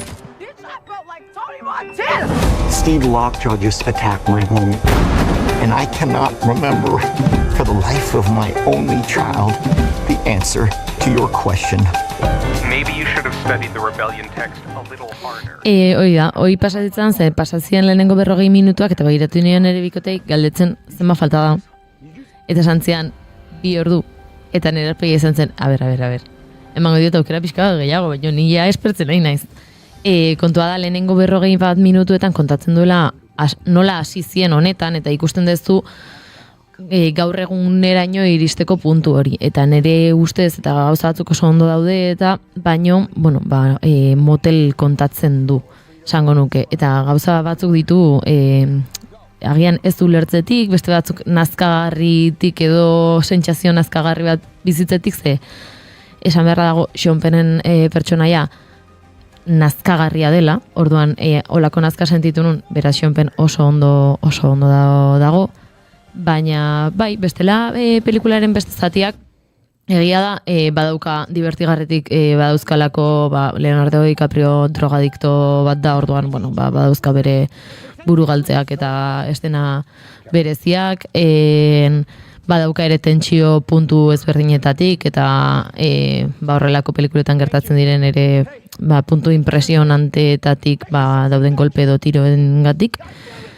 Nere ustez bai gomendagarria da ikusteko, baina jakin gertatu daitekela lehenengo zatian pixka bat luze joatea. Gero hurrengo 2 orduak nik ondo gozatu nituen, ondo pasa nuen, baina horixe. Hoxe proposamena, zinemaretoetan duzue, One Battle After Another, baina nik uste dut hegoaldeko zine gehienetan una batalla tras otra izenarekin. Bai, badaude batzuetan bertsio originalean ikusteko aukera, baina bai normalean gaztelanian gutxean ikusteko aukera dago. Bueno, hortxe proposamena, Paul Thomas Andersonen pelikula, eta ikaragarrizko aktore festa duena, aipatu ditugu, Sean Penn, Leonardo DiCaprio, aipatu dugu hortxe Benicio del Toro, eta, begia esan, egiten da, erakargarri, horre Teyana Taylor, Chase Infinity, Regina Hall, egia esan, aktore festa bat, gerora, bere tokia topatzen duena, gutxi gora behera hor nonbait. Imanol González Gorrutxaga, egunon eta ongi etorri. Kaixo, egunon. Hemen inguruan ikusi zaitugu, baina oraindik zurekin ez dugu itzen. Kaixo. Zein ez? Ondo aste hura? Bai, ondo. Zuk ere parrandarik ez duzu egin? Ez, asko ez. Alde batetik bestea hilen ez bultaka, osake, ondo. Ondo. Aizu, zein da zure proposamena? Nik aurrekarri behar dizuet telesail bat, hemen bulegoan askotan aipatzen dugu gauza bat, eta da, hainbeste denbora pasatzen dugu batea elkarrekin guk, batzutan ez dakigula ze gomendatu dugun guretzako, eta ze gomendatu dugun irratian. Horren, esango genuke, telesail hau ez degula aipatu irratian. Baina, beti, zalantzaren horrean, Goiurik uste du 5 aldiz hitz egin duzula irratsaioan gai honi buruz. Izango da 5 aldiz hitz egitela orokorren gauza gehienetaz. Nik gaur gomendatuko Txitxua, zerezu. Iria. Eta orduan dena guztiaren errua da Goiurirena. Guztiaren ez, parrandarena eta hitz egin ez ditugun gauzak hitz egin ditugula esaten. Joan egingo naiz. Jungo zea. Nik hitz egingo dut Taylor Swift eta bestela. Egia da, nik hitz egin behar dut. Baina leheneko Imanolek hitz egin behar dut. Gaur gomendatuko dizuet, Animal izeneko telesail bat, mini telesaila izango da. Urriaren 3 estrenatu zen Netflixen, eta Luis Zaeraren telesail berria. Duela hilabete batzuk, entzunun elkarrizketa baten Luisek esatezula gogoa zeukala pertsonaia maltzur eta pixka turbiotatik aldeiteko eta nahizula gogoa zeukala amodiozko historio bat kontatzen duen pelikula bat iteko gogoa. Irutzait telesaia hau ez dala hori, baino bai gerturatzen dela pixkat goxoagoa da. Goxoagoa da, alaiagoa da, eta Galizian grabatuta egoteko nahiko argi dago eta nahiko kolore oso bizia dauka. Ze gauza ona, Zinema Galiziarrak baduela dagoeneko norbait estetika propio bat, eta identifikatzen dugula pixkat laino, ilun... Bai, eta Euskal Herren berdina gerta ez egu baita. Nik uste, Maspalomasen baita pelikulan bertan bai saiatzen diela ezberdintzen asko bilokalizazioiek, bai Maspalomasen gertatzen dian historioak eta bai Euskal Herrian, eta Euskal Herrikoa da oso iluna, oso grisa, oso... Eta egia Animal pelikula serien telesaio hontan momentu batzutan, interiorretan ikusten da, dago adibide bat oso garbia, exteriorreko plano bat agertzen dela eguzkitsua, eta batean barruan ikusten dugu momentuan kanpoan euria idu. Orduan ikusten hori baita badala Euskal Herrian gertatzen ezagun gauza bat, 2 minutu aldaketa hortan aldatzen dela gure alde baita. Hori ere asko ikusten dugu, batzutan grabazio baldintzek edo egoerek eurek behartuta. Aurrekontuak mugatzuk ditu, gaur grabatu behar dira sekuentzia hauek, eta batean eguraldi hona duzu, eta horrengoan eguraldi txarra, hor ingenieritze egin barizaten da produkzio diseinu aldetik, baina hori gertatzen da, Imanol. Askotan gidoiak erabaki ez dituen baldintza klimatikoak erabaki dituela eguraldiak berak iragarpenaren menpe askotan, gauzak ezin dirako guztiz aurrikusi eta rodaje batean gertatzen da. Euri hasi du, sekuentzionek euriarekin beharko du. Bai, eta igual egun baten grabatzen die eksterior guztiak aktorea gabe, eta urrengo egunen grabatzen die aktoreakin, eta jagun aldatu zaizu. Baina, bueno, egia esan ez da hain nabarmena da, ni konturatu naizelako, baina, bueno, jendean ikuste ez dela konturatu. Hau esan da gero, telesail honek kontatzen du gruñón, ez dakit nola esaten da euskeraz, baina, bueno, kaskagorra, ez? Ai, matxo, Maitia eta Jose, hau astrena daukadananik, zuk bilatzen duzun hitza da... Marmartia. Marmartia, hori da. Gizon Marmarti baten historia kontatzen du, bea albaitaria da, bizi da, baserriz baserri juten da lan egitea, eta konturatzen da mundu baten ordainketa gehiagi ditu laiteko, multa gehiagi dauzkala ordaintzeko, eta bere ilobak proposatzen dio lan eskaintza bat ematen dio, albaitari bezala, bere butikean. Eta, claro, pasatzen du bere bizitza, baserri bizitzatik, butik ontan lan egitea, dena la polita, dena la pixkat Mr. Wonderful, eta txoke hori oso interesgarri irutu zaiten, eta irutu zait Luis Zaerak ja orain arte demostratu dula bere aktoretza lana defendatzeko oso gai dala, eta kasu hontan oso natural ikusi dut, dialogoak oso organiko irutu zaizkit, sutilez asko haukan personaje bada, baino ironiak papela handia jokatzen du, eta irutzait Luisek oso ondo lantzen dula hori. Gero baita, enen ezagutzen, baino dago Lucia Caraballo izeneko aktore bat baita galiziarra esango nuke dala, usian papela betetzen duna, eta irutzaiten nahiko nik ez enun ezagutzen aktore hau, eta asko gustatu zait nola egiten duen personaia nahiko berezia baita, oso alaia, oso bizitza asko daukan pertsonaia bat, Luis Zaeraren Anton pertsonaiakin alderatuta oso ezberdina dienak. Eta gustatu zaiten desente, eta Carmen Ruiz baita daukagu bertan, aktore bezala, bea Madrilgoa dala, baino Galiziako azentoa jartzen du momentu batzutan, momentu batzutan ez denbora guztian, eta nahiko organiko ikusun hori baita. Así que hoxe da nire gaurko gomendio.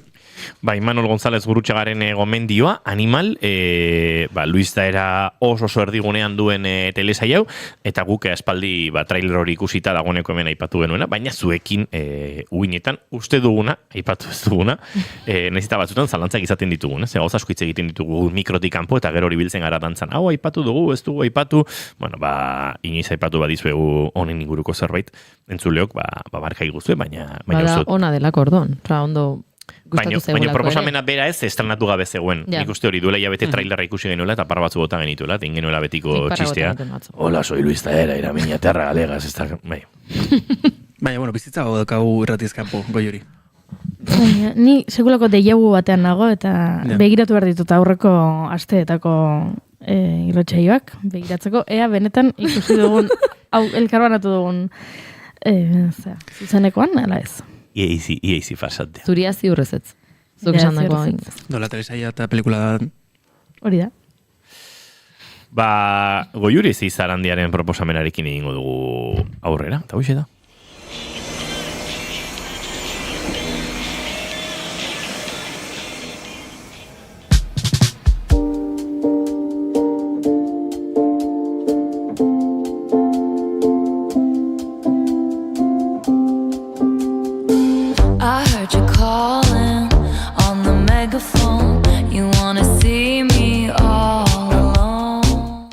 Manolek aipatu duen bezala, nire proposamena ez da telesail bat eta ez da pelikula bat ere. Nire proposamena da, zinemarako plan desberdin bat, ze asteburu honetan, ostiralean, estreinatu zuen Taylor Swift abeslariak, bere proiektutxo berriena, Release Party of a Showgirl.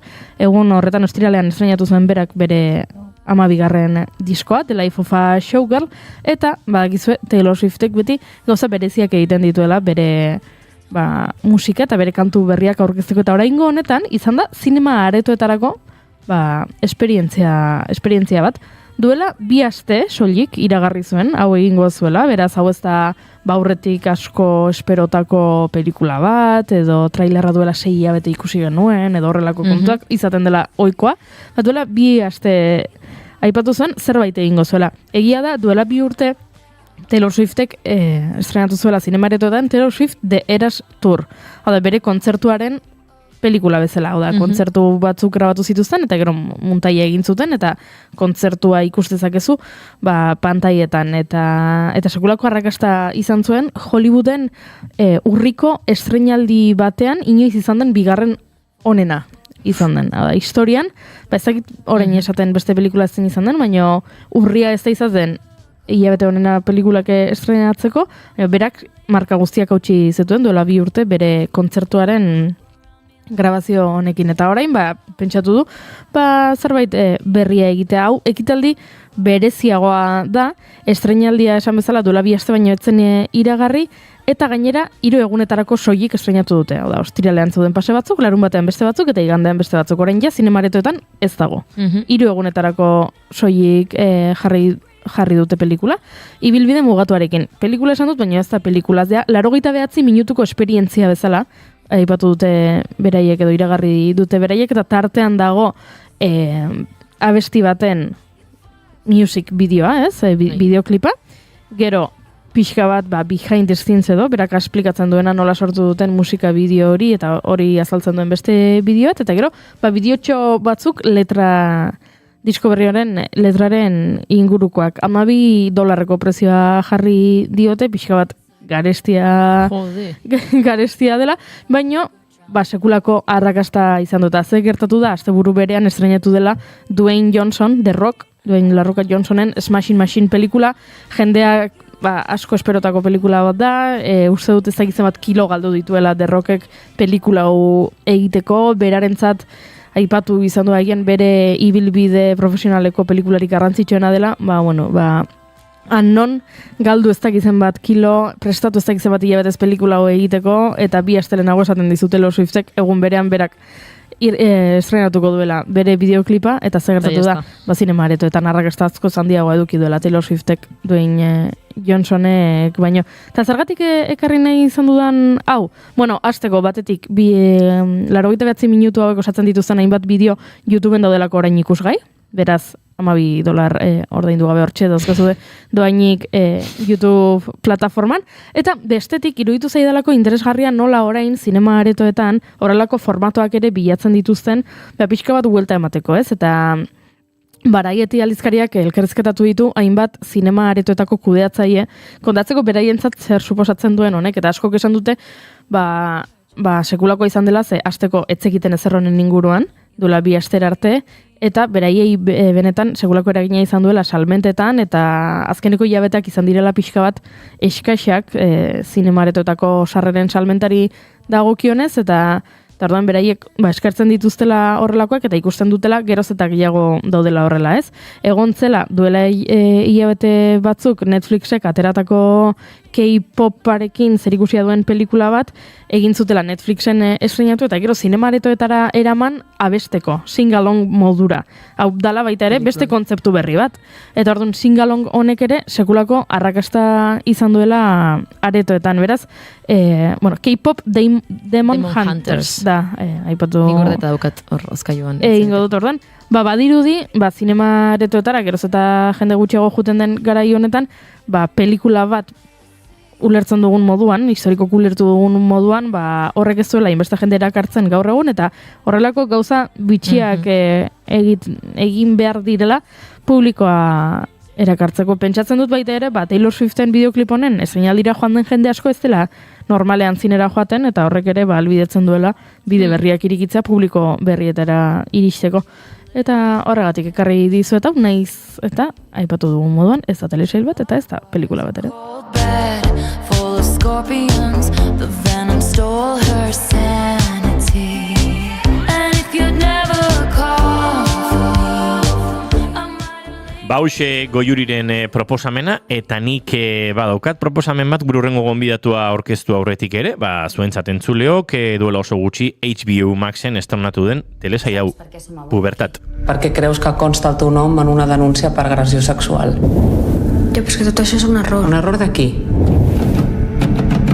Per què no em parles del que vas fer per celebrar la rebella de Sant Joan? Ens han convidat a fer botellón. Què? De veritat. No recordo com es va fer de dia. Jo no penso tractar el meu fill com a culpable d'un rumor que s'ha inventat una nena enfadada amb el món. Ser mare és una merda. Ensenyeu-nos aquest vídeo.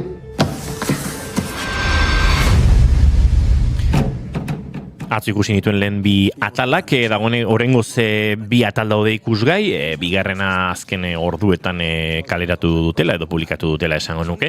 Eta, lehenik eta behin katalanez grabatutako proiektua da, Letizia Dolerak zuzendu du, eta gainera Letizia Dolera bera da gidoilaria eta protagonizetako bat. Nolabait telesailean pixu interpretatibo desente hartzen duen pertsona. Eta katalanez grabatuta dago, atzo nik HBO Maxen jarri nuenean, minutu batzuk egin dituen lehenengo atalarekin gazteleraz, eta pentsatzen nuen, hemen zerbait arraro entzuten ari naiz. Hemen hau ez dago ondo. Eta orduan konturatu nintzen, berez telesaia bikoiztuta ikusten ari nintzela, eta bertsio originala bazegoela katalanez. Eta horregatik gomendioa bertsio originalen ikusteko, badaukelako, batez ere, kokapena edo egiten duelako gatazkak kastelers edo giza gazteluen sortzaile hauekin, badakizue kastelersak edo ezer diren, eta horren inguruan dagoen mugimendu sozial horrek guztiak ere ematen dio kokapena kontakizunari, familia bat gara, talde bat gara, hemen denok gara oso lagunak eta denok gaude bata besteari laguntzeko, eta pixkat horrek ere irudikatzen du, kastelde bate sortzerakoan, nola helduak azpian jartzen diren eta aurrak badoa zen goruntz eta aur txikienak kokatzen diren punta-punta, pixu eta oreka baldintza batzuk kontuan eukita. Eta honek nolabait sortzen du alako metafora zabal bat gaia lantzerako orduan, ez? Badira nerabe batzuk, sexu eraso bat gertatu da, pelikulak ez telesaiak hasieratik, ematen dizu jakitera hori gertatu dela, trailerrak berak ere bai, hemen txentzun dezakezu. Per què som avui aquí? Per què creus que consta el teu nom en una denúncia per agressió sexual? Zergatik uste duzu dagoela zuri izena eraso sexual salaketa batean, dio hortxe, nolabait ikerketa gauzatzen ari den pertsonetako batek. Eraso sexual bat izan da eta telesaiak saltoka egiten ditu, lehen bi atal hauek behintzat, testigantza biltzen momentu horietatik, entrevista horietatik eta deklarazio horietatik iraganera, nolabait eraso sexual hori gertatu aurreko momentuetara. Oso interesgarri iruditzen zaiz sortzen direlako hor kontrasanpilo bat, eta baita badagoelako korporatismo puntu bat, ez?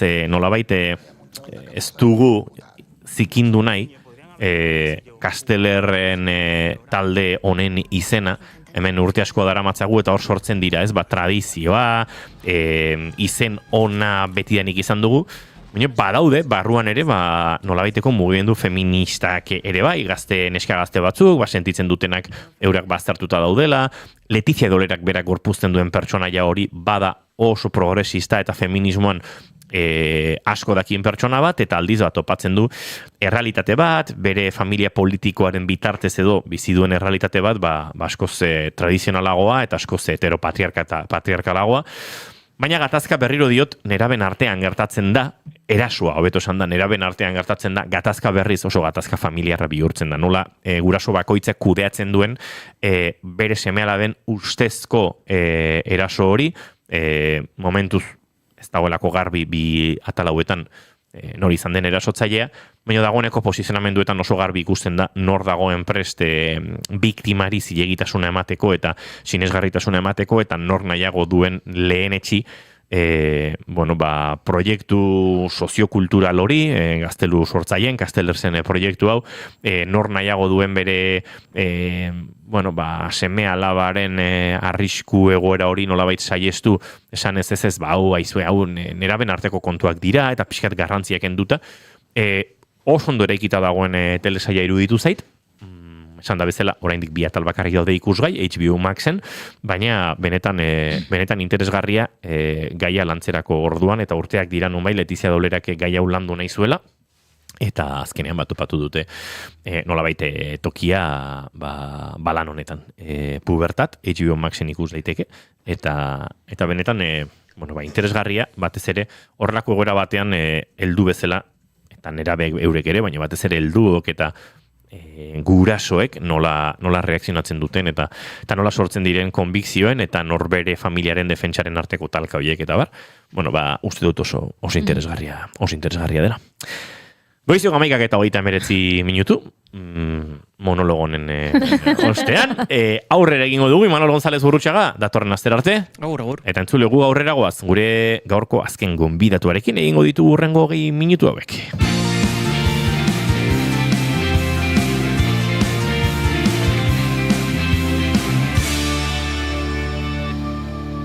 Bigarrenak ez direlako beti okerragoak, bigarren kafea.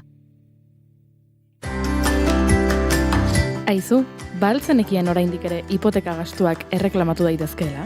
Etxe bizitza bat erosteko hipoteka bat sinatu bazenuen 1995 urtarrila eta 2019ko ekainaren artean, jar zaitez gurekin harremanetan eta erreklamatu alizateko behar duzun dokumentazioa zein den esango dizugu.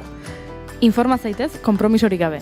Emma abokatuak, 611 411 868.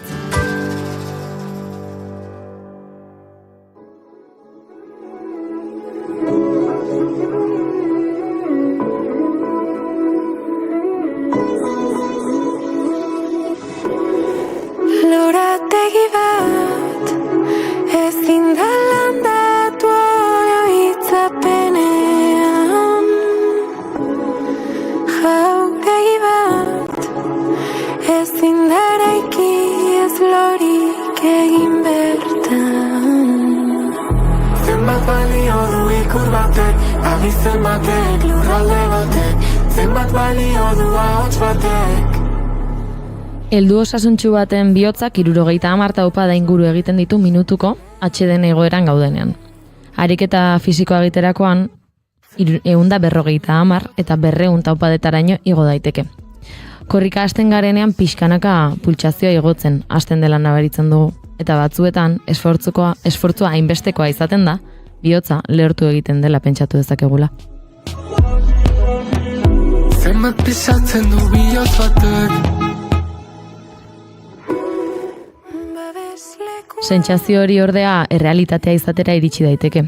Batzuek jaiotzetik gertatutako gaixotasun batzuen ondorioz, eztanda bat sentitzen baitute bularrean, eta orduan zer. Bada horren inguruan irakurri dezakegu bizi bihotzak eztanda egin arte liburuan, Aloña Erauskinek idatzitako liburuan. Zenbat seinale, zenbat zarata, zenbat nostalgia eta zenbat falta. Zenbat seinale, zenbat zarata. Jaiotzetik duen gaixotasunak Aloña inguratu du bizitza osoan zehar, eta horrek azken urteetan baldintzatu duela esan genezake. Naiz eta aukera ezberdinak ere sortu zaizkiola esan dezakegun. Gaur hemen bigarren kafera etorri da Aloña bera bihotzaz eta bihotzetik hitz egitera. Egun honetan ongi etorri. Ai, egunon, ze politxe, hola keinu egiten izkizun atzetik unkitzen nahi nitzela. Egunon. Elkarrezketarekin hasi baino lehen, hemen galderak egiten ditu hasiera batean galdera berezi batzuk goiurik, eta horiekin utziko zaitut, eta gero jarraituko dugu. Bueno, nik bi galdera egingo izkizut, eta zuk aukeratu behar duzu bietako zein erantzun. Vale. Galderak dira, lehenengoa, orain etorriko balitz zinema zuzendari bat, eta esango balizu, zure bizitzari buruzko pelikula bat egingo dut. Baina ezin dut kontatu jaio zinenetik orain artekora. Pelikulak kontatuko du soilik zure bizitzako etapa zehatz bat. Ze etapa aukeratuko zenukeen, izan daiteke bida 10 urterekin ez dakiz udalekutara joan nintzenekoa, edo 18 urterekin hau egin nuenekoa, nahi duzuna, baino etapa zehatz bat izan behar du. Hori da galderetako bat. Eta bigarren galdera da, ea nola gustatuko litzaizukeen edo nola irudikatzen duzun zure hileta, zure funerala. Beraz, bi galdera hauek esan da, pelikularena eta funeralarena, zure aukera da, bietako zein erantzutea. Wow. Ze fuertea. Lehenengoa erantzungo iot. Osondo. Ze eriotzan ingurun asko pentsatu azken 3 urtetan, eta ointxen hau puntu baten pixkat arroxagoa, pixkat koloretsugoa, eta orduan ez den nahi beltzea bueltatu momentuz. Osondo. Ba, 3 urte hauek aipatuta esango nuke pelikula 3 urte hautan oinarrituko nukela. Ze oain artekoa izan da normalak akostartean, esango nuke zuek bezalako, nere mediku revisiokin eta bar, baina bueno, nere haurtzaroa, nera bezaroa, ohikoak normalak, baina azken 3 urteak ez dira bate normalak izan. Kaos potolo bat izan da, bat bukatza zen eta beste bat etortza zen. Orduan esango nuke azken 3 urte hauek komentatuko nituzkela, ikusgarringo nituzkela, eta hoxe da saiatzen nahi naizena Aluder proiektuakin. Orduan gutxi gora bera esango nuke gioia inda dakatela, eta erresingo nuken zerbait izango litzekela. Ekoizlea eta zuzendaria behar du. Aitziber Garmendia eta Aitziber Garmendia. Ados, Aitziber Garmendia, bigarren kafe bat hartu behar duzu gurekin, eta kontatuko dizugu zertan sartu nahi zaitu. Eta alkoholik gabeko zurito bandekin. Ba, orain bai jarraituko dugula pixka bat gehiago esan bezala bihotzaz eta bihotzetik. Eta aipatu dutez, jaiotzetiko kardiopatien inguruan, azkenean bizizarela, baina izango da jendeak kardiopatia bat bera ere zer den ondo ez dakiena. Zer dela esango zenuke ondo? Kardiopatia bada gaixotasun bat. Kardio bihotza. Orduan bihotzeko gaixotasuna. Blankoien botella. Esatean, ez? Nik urte desentetan eta batez ere 3 urte hauen lehenengo etapan gaizkitzein da, baina argi itzein da putada bat bezala ulertuet. Ze bide asko itxi dizkit, nahar asko inarazi dit nei eta nire ingurua inoski.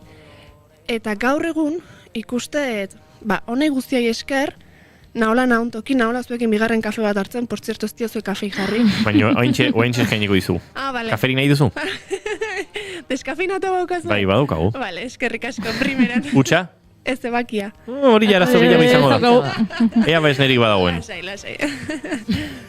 Eta hoxo, azkenen da bihotzeko gaixotasun bat, sortzetikoa denen haurtzarotik datorrena, jaiotzez datorrena, eta honegu azkenen gure bihotza asko zaintzea eragiten du, gure bihotza erdigunean jartzea, mediku errebisio asko eukitzea, eta hoxo, bigarren karril baten bizitzea eta antzestea. Aluina, esango zenuke, zuk jaiotzetiko edo sortzetiko kardiopatia daukazu, noiz izan zinen kontziente honek zer eragin eukiko zuen zuregan, edo agian aurra zarenetik angurasoek azaldu dizute ondo? Bai, haurtzarotik jakinet. Egi da ez dauketela oroitzapenik gurasoekin eseri eta esatea, behitu aloina, zuzea, hau. Hoi baino askoz naturalago eta normalago intzuten dena, nere bidean ikeraikiet, gaur egun arte, liburuan ere azaltzen dut eta askotan komentatu izan dut, parken ni aur bat gehiago izan naiz beti, soinketan, ariketa fisikoa eskatzen duen ekitalitan eta momentutan izan naiz bat gehiago, baina nik jarri ditut nire mugak. Nik sentituen nire bihotza etzi joala 70 pultsaziotan, baizik eta 140-150-en. Nik sentitu naiz itxola harrituta bizi guztin. Orduan ez dauket egun bat esango nukena, egun hontan nire amatxok azaldu ziten onera itatxok hau. Ez, baina lehenengo momentutik jakinu zehoze berezi bazala. Ze gauetan ere botika asko hartzen ditun, nire lagunek ez zituzten hartzen, mina izaten nun, nire lagunek ez zuten minik. Orduan, esango nuke haurtzarotik, baina bai da egia, inozentzioi juntzanen, orduan ja, izan itzela kontziente, zer dan, zer dakaten, eta hilkutsara zerk eramango naun. Eta suposatzen dut ere horrek ekarriko duela askotan azalpenak emateak, kafea ere deskafeinatua hartzeko arrazoia ere izango delako. Aurra zeanean nola azaltze zaio inguruko jendeari, batez ere lagunei, helduek normalean ulertuko dutelako. Nik lagunei ez diet inoiz ezer azaldu.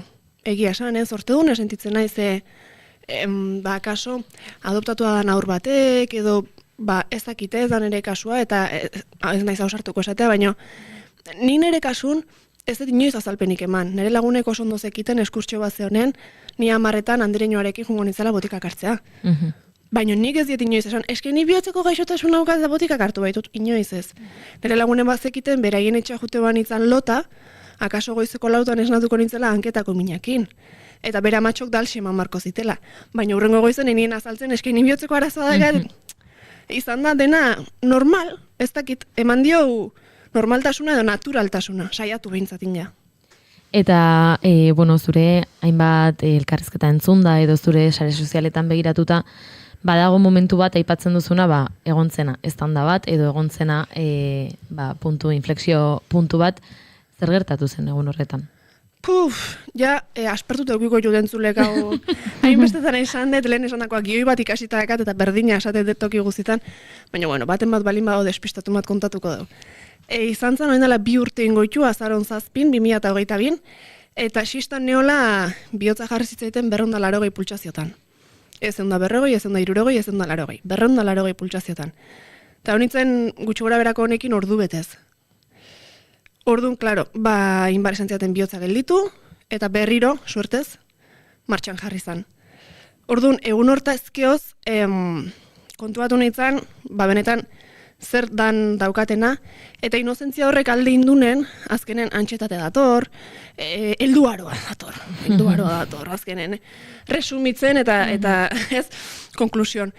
Eta helduaro hontan, arazoak daude, helduaro hontan erabakiak hartu behar dira, ia egunero, eta orduan, beldur asko, etorri zitzaizkiten, eta ze bide hartu, ze bide ez, ze ordura arten ere gurasoek hartu dituzte erabakiak, eta oso ondo indute, baina egun hortatik honea, ni hain naiz hartzen ere bizitzako erabakik, ez? Eta nire bihotza, aizait, bide hau zein dan azaltzen.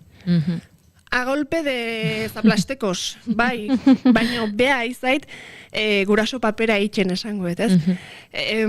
Azkenen, nahi takikardia hau eman ziten, nik izarte zitzaian naiz, gradua amaitu non, eta zergatik ez bigarren gradu bat ikasten gaur egun hoi bultzatzeigu ez, ikasi, eta gero langabezin ongo zea, baina zuk ikasi, ez? Orduan, bigarren gradu bateko matrikula inun egun hortan goizen, eta txalden hau eman ziten. Orduan, sinitzen, pixkanaka ulertzen, ez? Loina, ez du bigarren gradu bat inber, zertako, dena ez da hoi, eta bigarren takikardia bat jasan dut aurten. Urtarrian 28 izan zen. Neon ere bigoteakin adopzioko lehenengo txarlan, eta ordu. Neon atxaldeko postetan txaran sartzen ilusio handiagin, eta iluntzeko 8 berri zenekan,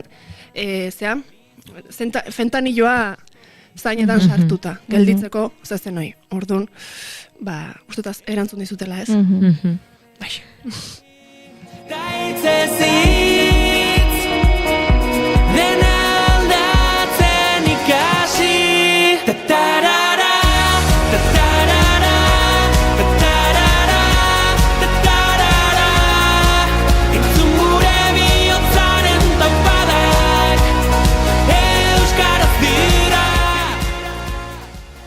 Aipatu dugu ez da muga batzuk azkenean jartzen dituela eta beti ekarriko dituela, baina aukera batzuk ere sortzeko izan duzu, momentua edo, eta horrekin batera Aloeder sortu zenuen, pertsonaia bezala deskribatzen duzu toki askotan, zergatik sortu zenuen Aloeder?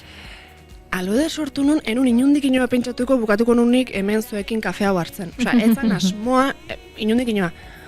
Aloeder sortu nun gure ezkon bidaian, zean tarifan neola el tumbau ez dakit zautzi zuen, neola nere bikotekin, toki harra, Zango nuke, hemen ondo gara eta nahiko giro tropikala dauka Euskal Herrian, baina oentxe tarifan ere guztuango bainateke. Ez da kafe deskafeinatu batekin. Hoixe. Hangen dela, azkenen bihotzak estan dago intziten, eta gehatu nintzen ezin lanikin, hortikan hasi zian tribunalak, inkapazidadea, erretiroa, bizitza oso beltza, eta nik ez denun ze kristotako ikasien nik karrera bat. Hola bukatzeko? Eta orduan esan, bain berdet gizarte hezkuntza sareetan. Hola, derrepente. Eta nire bikotek esan zian, baino, zu kaskauta zaude. Ze nola ingozu gizarte hezkuntza sareetan, baino, zein behazu. Eta hortik hasi zen Aloeder proiektua. Egia da, hasiera baten hasi nintzela, Euskal Komertzio txikiai, publizitate txikiak, iten, ez azkenen, nahi deitzeziaten behasengo migdala dendatik, eta esateziaten, nahi zutorri aste artean makillatu horraztu eta bisoinekokin argazkik ateatzea, netzako zan maravilloso. Ez, aste artean atxalden, berintzat neukan zerekin bat, etzionan ere bihotzai eztan da inaziko, eta ondo pasako nuna. Ola xeos izan, eta gero berartakokin, gero pitxiakin, gero ez dakize, eta gero esan nun, ez, osea, hone betetzeit, eta lagunduko eta aldeten guztin ikusgarri iten hemengo komertzioa, baina gizarte hezkuntza nahi dut, hortan zentratu nahi dut. Eta hola xesin izan, eta hortikan komunikabideak, hortikan elkarrizketak, hortikan podcast bat, eta lehenengo podcasta izan zen nire egoera azaltzea. Eta podcasta bukatu nun, venga, jente, bizi bihotzak ez dain arte esaten. Eta jende hasi zan oitatuatzen, lokura, kristona. Orduan esan nun, jendea da, kriston garrantzi ematen eta kriston, ematen honei bere tokia, nik eman beharko jot. Eta hortikan hasi nintzen iten poltsak, kuadro txikik, gero liburu eskaini zitzaiten liburu bat idazteko, eta hortik gaur honea arte, eta oso pozik. Podcastaren inguruan bai galdetu nahi nizun, azkenean podcastak, esan dezun bezala ez, beste ondoriotxo bat ere izan zelako, baina bihurtu delako proiektu polit bat zure sareetan. Zein da podcastaren helburua bera edo? Podcastan helburua argi eta garbi da gizarteko arazok, osasun arazok eta dauken potaje hau guztia ikusgarri itea euskal gizartean. Aldala euskaraz, eta guretzat, ez? Beti izan da helburua jende ez ezaguna bani bezala, ez? Gaixotasun badaukana eta bere errealitatea ikusgarriteko txoko bat eukitzea, ze azkenen ez zaigu ematen, nahi joain geixo, pixkat ezagun indalako nire kasua, baina azkenen ez da ematen, beti elkarrizketatzen dira pertsonaia ezagunak, eta normala da horrek emateu ikusgarritasuna, eta programa horrek ateatzeko aurrean, bale. Nik nola gu ez gehan inor, nola neratzen ez da hon inor, eta ez da hon diruik, eta ez da hon ezer, sanun baingoen nahi detena. Eta orduan, gaixotasunak dituzten pertsonak, elkarrizketatzen ditut ez ezagunak, arazo modu bali maukate baita, irikita dago zertako, baina nire puntua mateit, pertsonaia ezagunak elkarrizketatzea, hoi ala da, nire ikusgarritasuna mateit, eta nire urrutigo iritz naiteke Jon Plazaola bat, Aitziber Garmendia bat, eta Telmo Irureta bat elkarrizketatuta. Orduan, hauekin ze tratatzet, hauekin ez tratatuko alfombra gorriak eta morboa. Ez, alo ederren ez da hoi tratatuko. Aitziberrekin tratatu nun suizidioa. Jon Plazaolakin tratatuet, Euskal Herritik Espainira jun, Netflixen eta holasi, eta zer. Karo, nik uste ezberdina dela, eta saiatu behintzat itxen naiz hortan. Podcastaz gain esan dugu, ez da, liburua ere argitaratu zenula, suposatzet liburu argitaratzak ere urduritasunak sortuko zituela, baina erantzun oso ona izan duen liburua izan da. Bai, oso politxe izan da egia esan. Nik beti duketu, umetatik nire jolas favoritoa igual ezinulako kirola hundikin, beti izan lapitzeta horri bat hartu, eta idaztea, margotzea. Baztakin, nire ama junda arategia eta ekarritu bitxe ertxuletat, idatziten, nire asko gustatu izan zait beti, eta nire ikasketak ere izan dira letrak, nik matematikak endu nun albezain pronto, eta latina hartu nun, eta oso argi, beti letrak, euskara, eta eskaini zitzaitenen, nire egoera ikusgarriteko liburu bat idaztea euskaraz, enundu daikin. Eta bai, egia da, kristona arrakasta, nire ustetan behintzat, nik enuna espero, izan du, Durango neonitzen, liburuk sinatzen, eske horrekin dena esatizut, nik enun inoiz pentsatuko Durangoko azokan egon nintzanik, liburuk sinatzen eta ondo neukan baitane Ormazabal, eta Itziarretuño eta Irribarria eta gure estanen, eta nik esaten, Jesus ama, nizeiteten. Nizein etorri behartzait, firmatzeiaz da argazki bat, etorri izan jendea. Eta gaina, onena izan zen, nik sortu nahi izan deten jende hori etorri zala, esan nahi dut. Ez zeiten etorri famatu horiei ez, baita ere superrondo, baina argazki bat peio reparazekin, bale. Nahi etorri zitzaiten, esken ere ama hilda minbiziakin eta pila bat launtzen naizea. Esken eraitak infarto bat eukizun eta hoen dago markapasosakin. Osa, etorri izan, eta horri izan zen, punto de inflexion bat, esan una, ostras, zehozen lortzen nahi naiz, gizarte hezkuntza saretan iten nahi naiz. Eta suposatzet ere izango zela ez, sareetatik jasotzen duzun hori bintzat pertsonalki ikusteko momentua. Azkeneko asteetan gertatu denarekin sartuko naiz orain, azkeneko minutuetarako ze abesti bat zabaldu duzu, bideoklip batekin ere. Zer kontatu dezakezu abestiaren inguruan? lehenik eta behin iarekin deten gatazka argi utzi nahi nuke. Toki guztitan hoxe egiten nahi naiz, eta hoxe ingo ez, hoxe sentitza, ez? Hau izan da, jarraitzaile batek inditzen kanta bat niretzako. Eta nik esan, nik ezin du hemen gehatu. Osea, ezin du nire mugikorren gelditu honek. Zepa daude aurra asko, kardiopatia dauzkatenak, nerabe asko, eta ni neu nerabe garaian eukiko banu abesti bat, mediku froga hortara sartu aurretik oiukatzea eukiko nukena, eskertu ingo nuke. Orduan, horrexegatik, eukinun indarra edo sentitu nun, zea hoi, bultzada hoi esateko, zauzi marra dago. Egia da, jarraitzaile honek letra beakin du, baino abestu iakin du. Eta horrek eman ezkaneko gatazka. Eta lehen aipatueten Aitziber Garmendia honekin izei nun da esan nion Aitziber, igual se me cierra el chiringuito eta dena. Eta esan zian, jendeak, zure publikoak pentsatu nahi dut, ze kanta politxe, zure publikoak pentsatu nahi dut, ulertuko ula honen atzen daun mezue. Eta ez dala bakarrik geldituko iak indu kanta. Eta bueno, hola jende ezagun gehiokin eta nire familiekin da hola hitzein da, ausartu initzen. Ni, Aloña, Aloeder, jarri nahi izan dut fokon pixkat kanpon. Eta horregatik deitu nion bihotzaz elkartea, eta esan nion, familiak ekarri, aurrak ekarri, eta guazen hemen itxea, akelarre txiki bat, egun bat, arratsalde bat, elkarrekin, eta bideoklipa hau izango. Ez dut izan nahi, Aloeder, eta me enkantatzet, me pongo mona, eta ez. Osa, nahi nun zerbait potxologoa. Eta hortik geho beste un baten, esan, jokin altuna sartuko ganu, ostras, ta porrotx, katxiporreta, jota Aitziber, etzaizu beste ikatzen, osa denei baietz esan behar diozu. Orduan, hortikan, atea da hause. Eta guztua egia esan, bai. Aloña, jendeari esango diogu bere bideoa ikusteko aukera daukala, sareetan eta YouTubeen, eta besterik gabe, eskerrik asko tartea gurekin partekatzeagatik, esperoet proiektua zabaltzen jarraitzea, eta bere bide egitea, eta bigarren kafe bat hartzea hemen. Eskerrik asko. Eskerrik asko zuei, eta eskerrik asko zuek ere mezua ulertzeagatik, eta tartea emateagatik. Oain ebakia, bale? Gu kroketa eskeni bargen izun baina. Igual nahi joete, igual nahi gara jontaina. Entzuleok bagoaz, agurtu aurretik datu bat airean utzi dudana.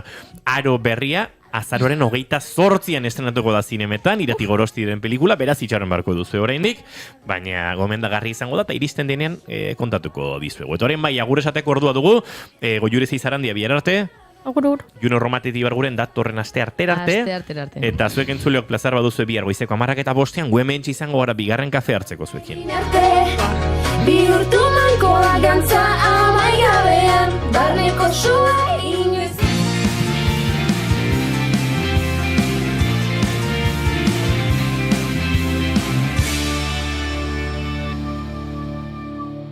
Keep calm and bigarren kafea.